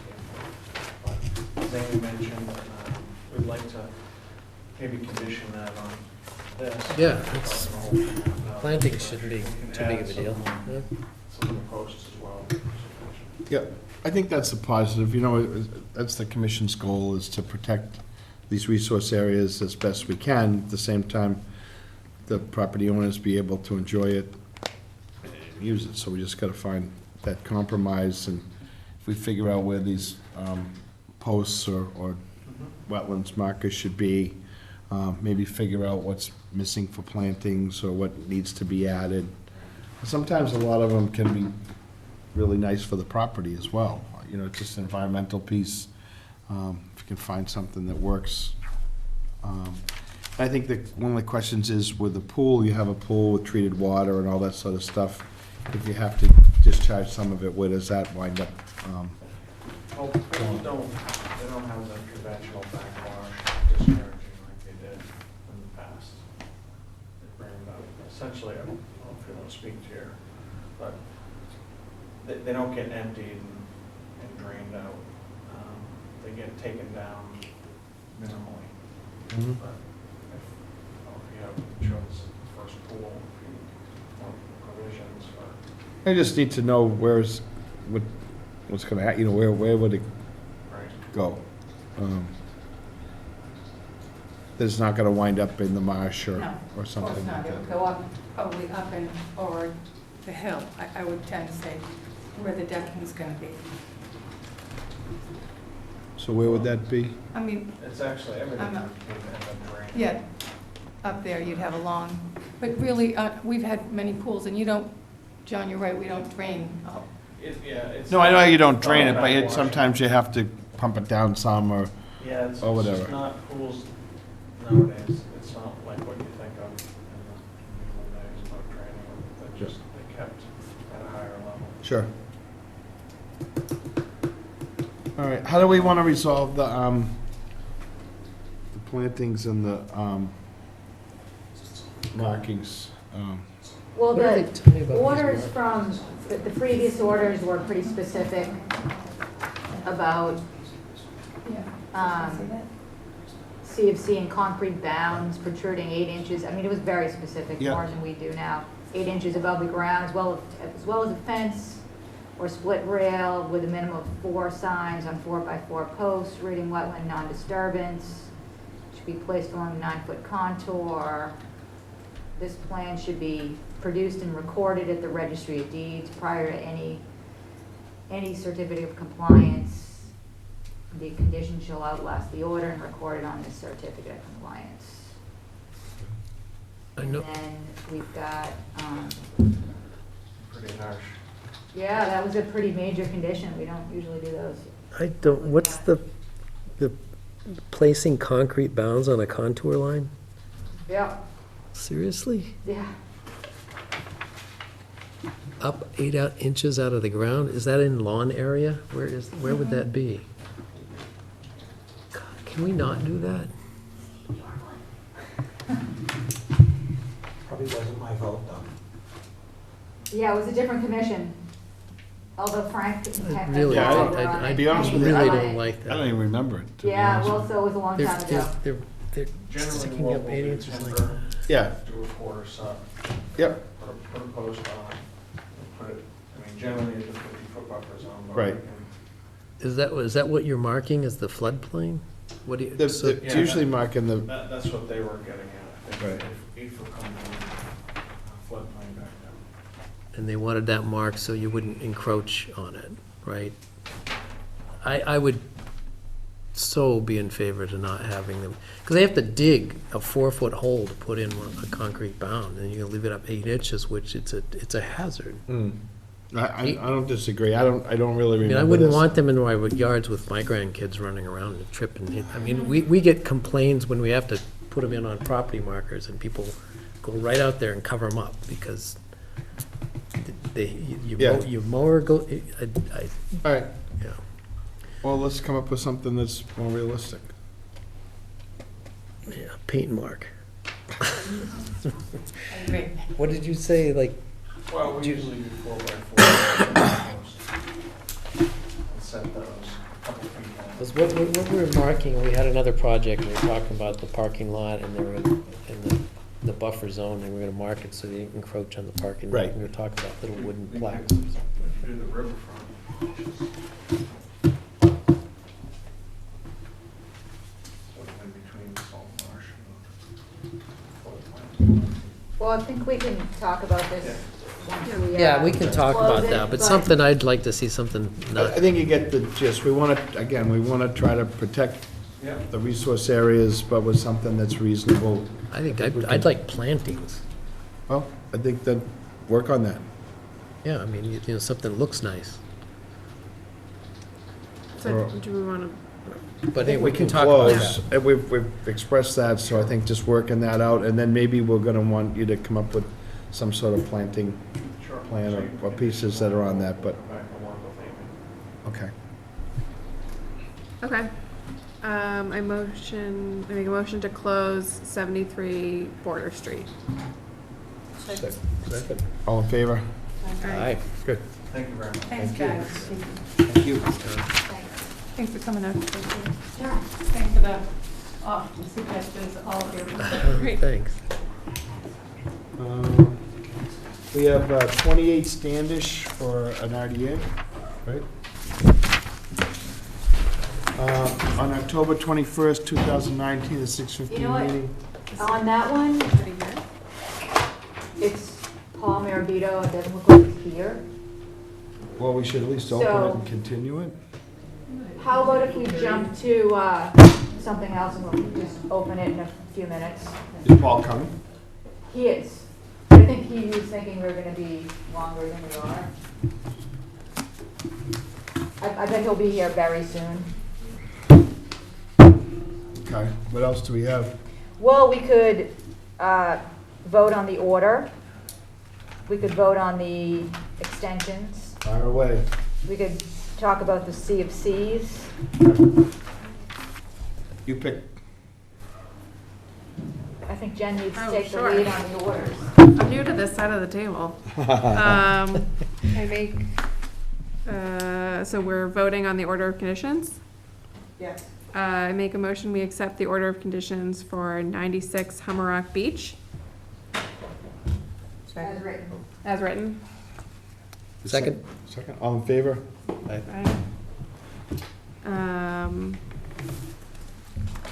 Do we vote on the certificate of compliances? No. I think Amy just gives Yeah. us a little rundown on, So, So on the extension, so we've got an extension for a raised rebuild at 18 10th Ave, which is part of the FEMA program. So we are going to give that project a 1-year extension. It's actually about to start happening. I think they got delayed with the funding. And then same thing with 44 Atlantic. So we'll do 1-year extensions on both of those. okay. So you should vote those. Do they have to be separate votes or can they be together? And you can do it together. Okay. yeah. I don't know. No, that's fine, together.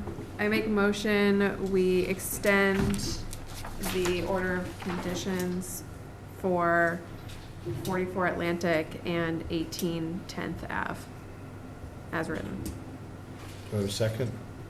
Second. All in favor? Aye. Great.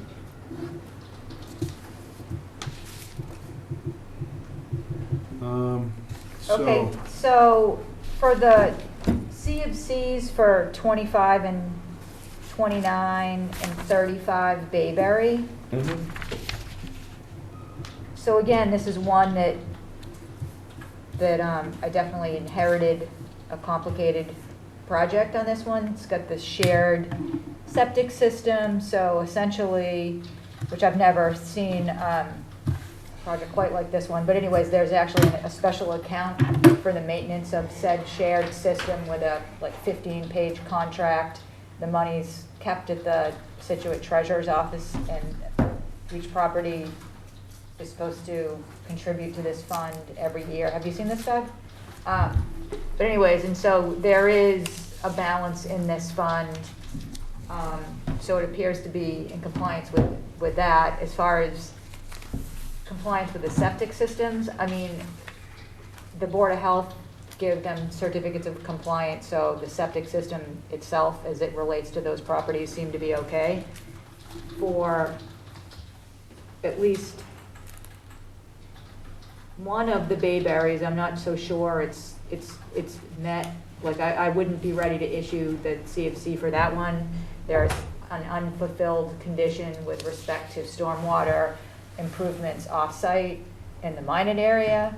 And so we've been discussing whether or not the applicant should give a check to the DPW for said stormwater improvements. And there's been some discussion with the owner of the property there. And I think that's going in the right direction.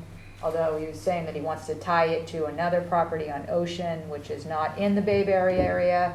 So I don't really have the history on that, and we don't have notes that reflect anything on that scale. So I'm not sure about that, so. Amy, what I'd like to do is, and I remember the ocean, and that was a house that was done, and they couldn't offer full mitigation on the site Yeah, for what they were doing, and so there was an offer made to fund some, it would be drainage improvements to the Egypt Beach, or not the minor parking area, because it's really all, I know they're all relatively close to each other. right, they are. You know, you come out Bayberry and you're almost at Ocean. They're on the market. You know, so the parking area that's right there also on that marsh, we felt was draining directly into the marsh without any sedimentation cleanup or anything like that. And we're trying to work with DPW to come up with something that we could put. There was an RDA, I think, at the time, or an NOI, to repave one of those parking lots. And the idea was that they would add some additional cleanup sedimentation to that parking lot. Yeah. And part of that would be that it would be funded, that was what the offer was. And I just can't remember, it's so long ago, what sort of money we were talking about for that. But then we piggybacked that on to Bayberry, was sort of the same situation. There was For the same applicant. Yeah, there was sort of limited mitigation that could be offered on the site that would be real beneficial.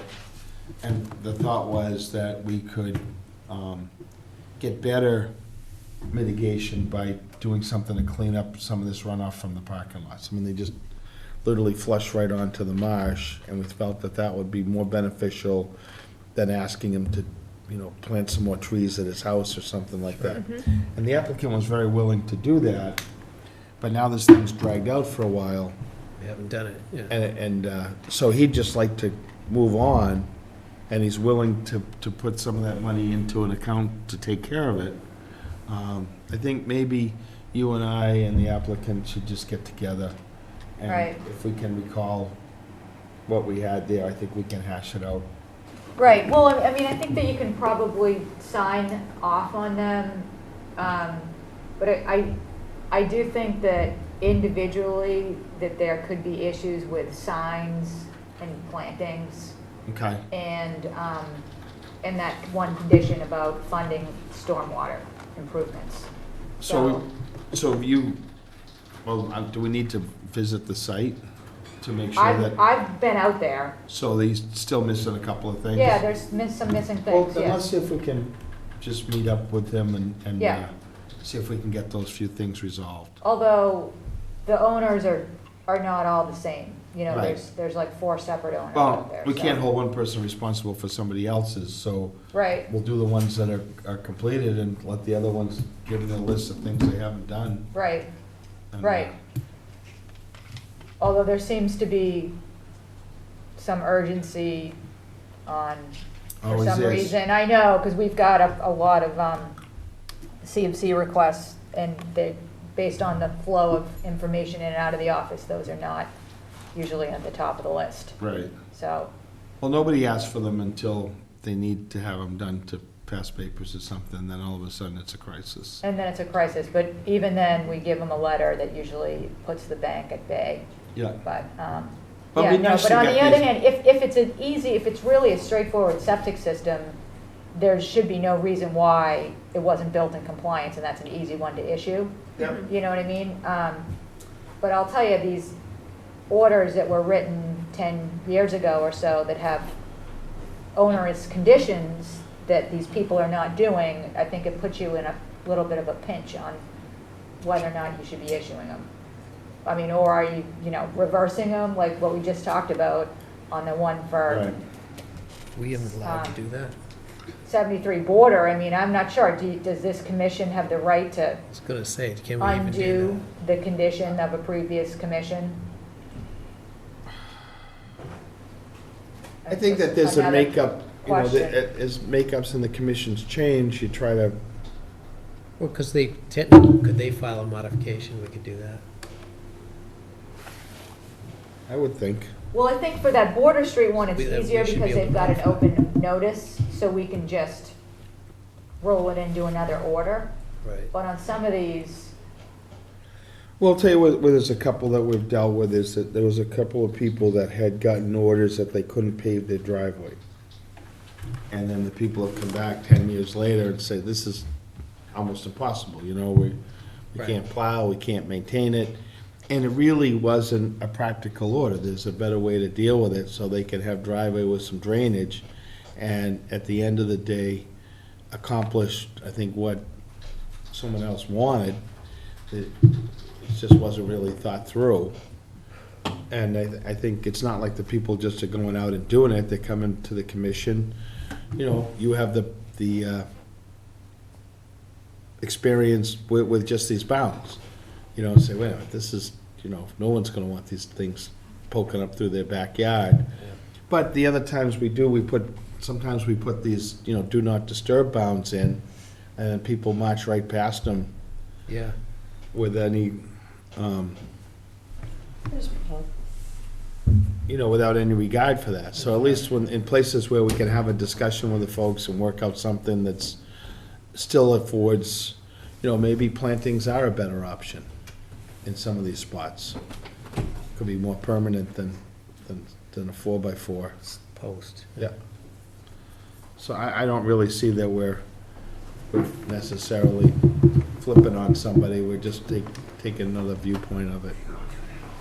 right, well, it is true that, you know, schools of thought do change over the years, you know what I mean? Like, Right. commissions from the 90s were definitely, I think, more strict and onerous than they are today in a lot of communities. It's what I've seen in other, you know, as we do our agent meetings or whatever, we try to do the best we can, but I think it's helpful that we've got a stormwater bylaw now, so that keeps a lot of those pieces of it in check. Right. So I think it's reasonable that we can look at some of those, but I think for these couple that are here, and I realize what you're saying, I mean, sometimes we write some of this stuff in and it's like, is anybody even following it? You know, this ANRAD that earlier tonight wasn't even something that had orders, and then we find out that they're filled in a wetland. Yeah. So we deal with it. So someone's gonna make a motion that we adjourn? Yeah, no, I won't second it. How about 28 Standish Ave?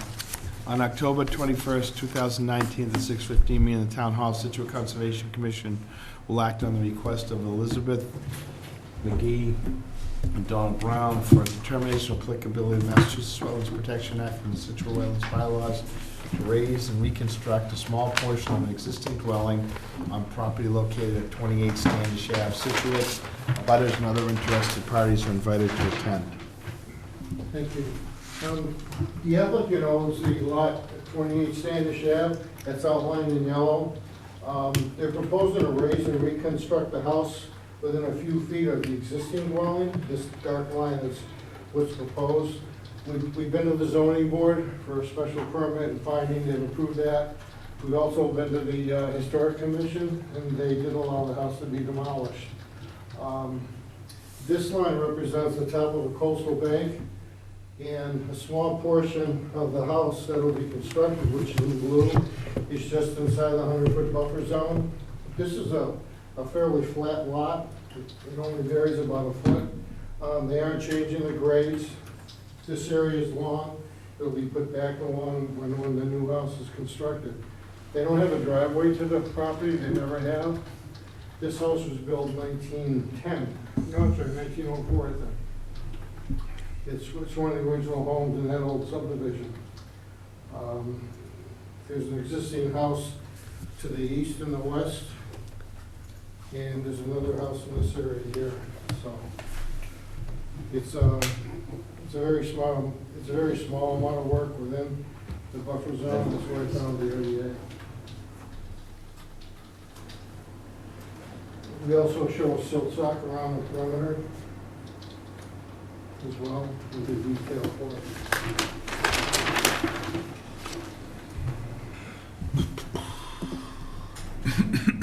Doug? I don't believe I have any questions. Jen? Are they, you said they don't have a driveway, are they putting one in? Never had one, she doesn't want one. So where do they, It's kind of a Where's she parked? seasonal house, and they park there is. periodically. do they park on the lawn? Yeah, they park right here. Oh, so it is like, And that's their They always driveway. park like that. It's been in the family a while. She lives in Virginia. It's pretty much a summer home. Okay. Lisa? I don't have any questions. Amy?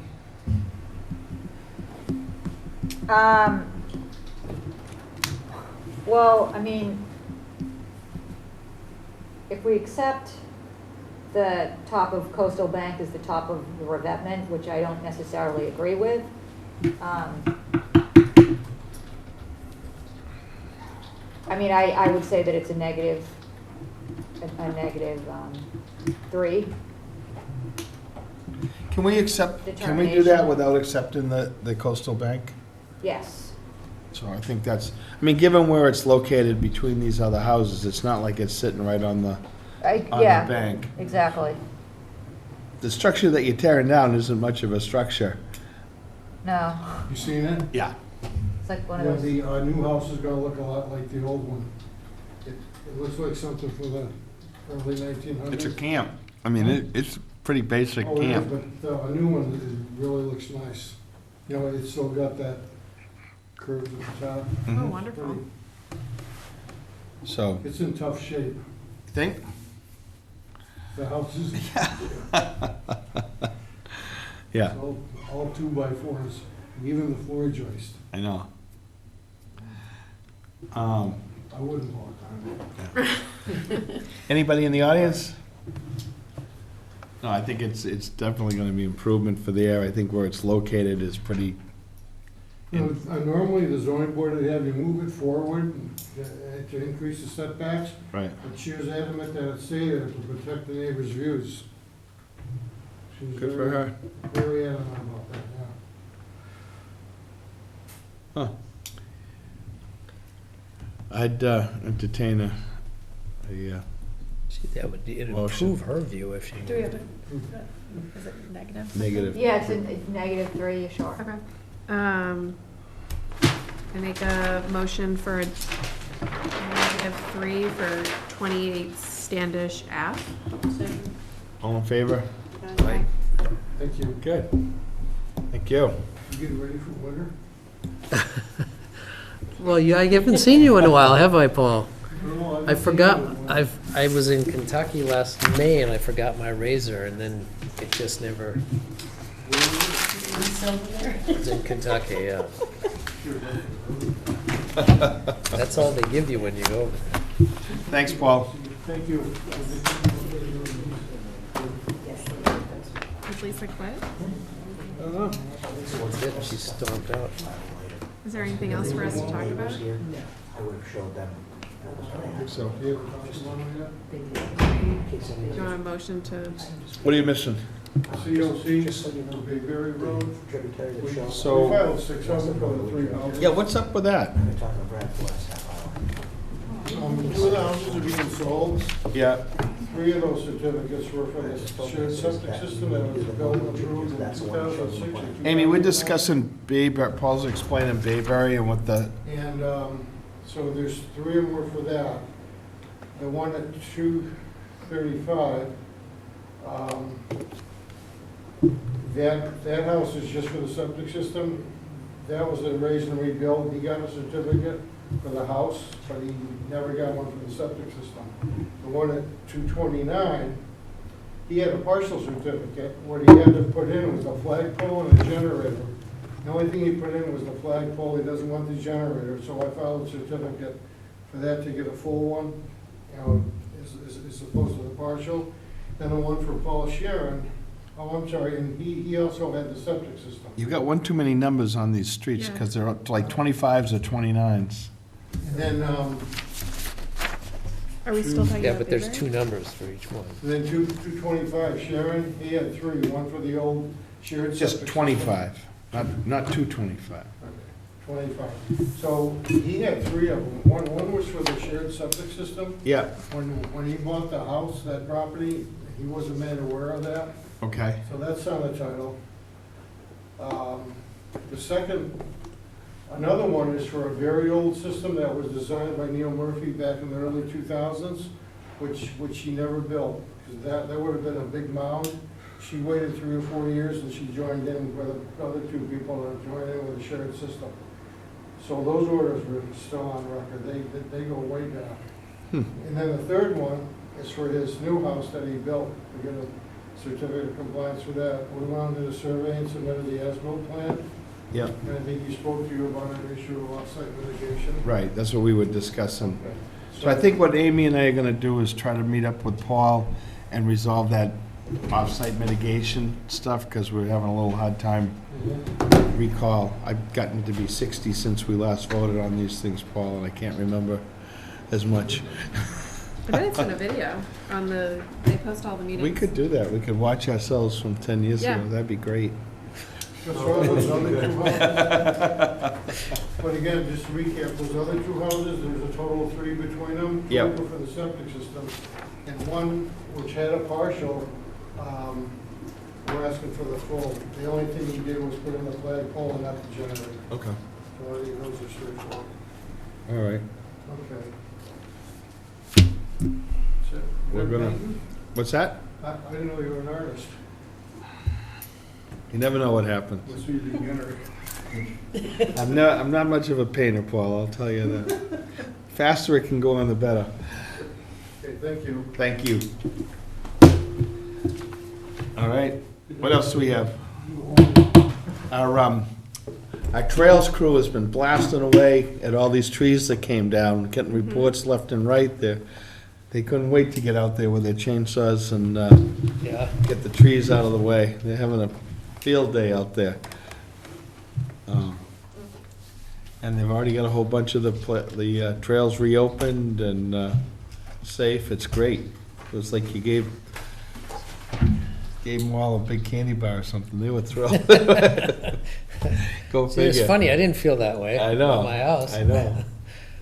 So, but the reports are back that they've got most of the trails and things reopened and back in business. It does sound like they had a lot of work to do. Yeah, the pictures and stuff that came in, there's So a it lot. wasn't a small effort. Some big trees. Yeah. Or just even like multiple in the same spot. So even if it wasn't like a huge one, it was complicated. You know that Some leaners. Cleaners. Leaders, yeah. town, I guess it's a town park or something, it's right across from the police station? Yeah, Yep. Teague Sherman. Forest. No, the town forest. The town forest, right? Oh, the new safety building is a town forest. That place is awful. Yeah, and there's like test pits and stuff out there. Well, that's to the right. That's adjacent to the town forest. That's somebody's land? There's 200 and something units proposed there. That's 40B. Oh, really? So there's no demarcation between it, there's just like a little trail that goes back in there and then, The town sold the entrance to the developer.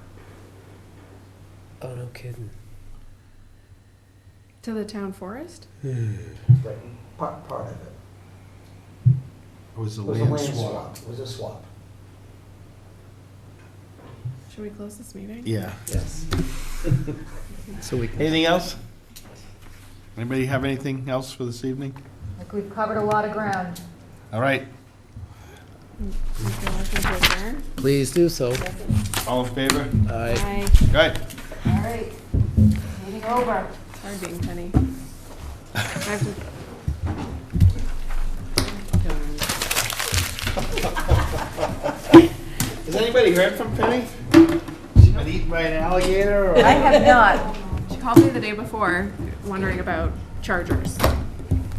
Oh, she did? Yeah. I saw Wondering it about what? pop up on my car, Priscilla Pipes.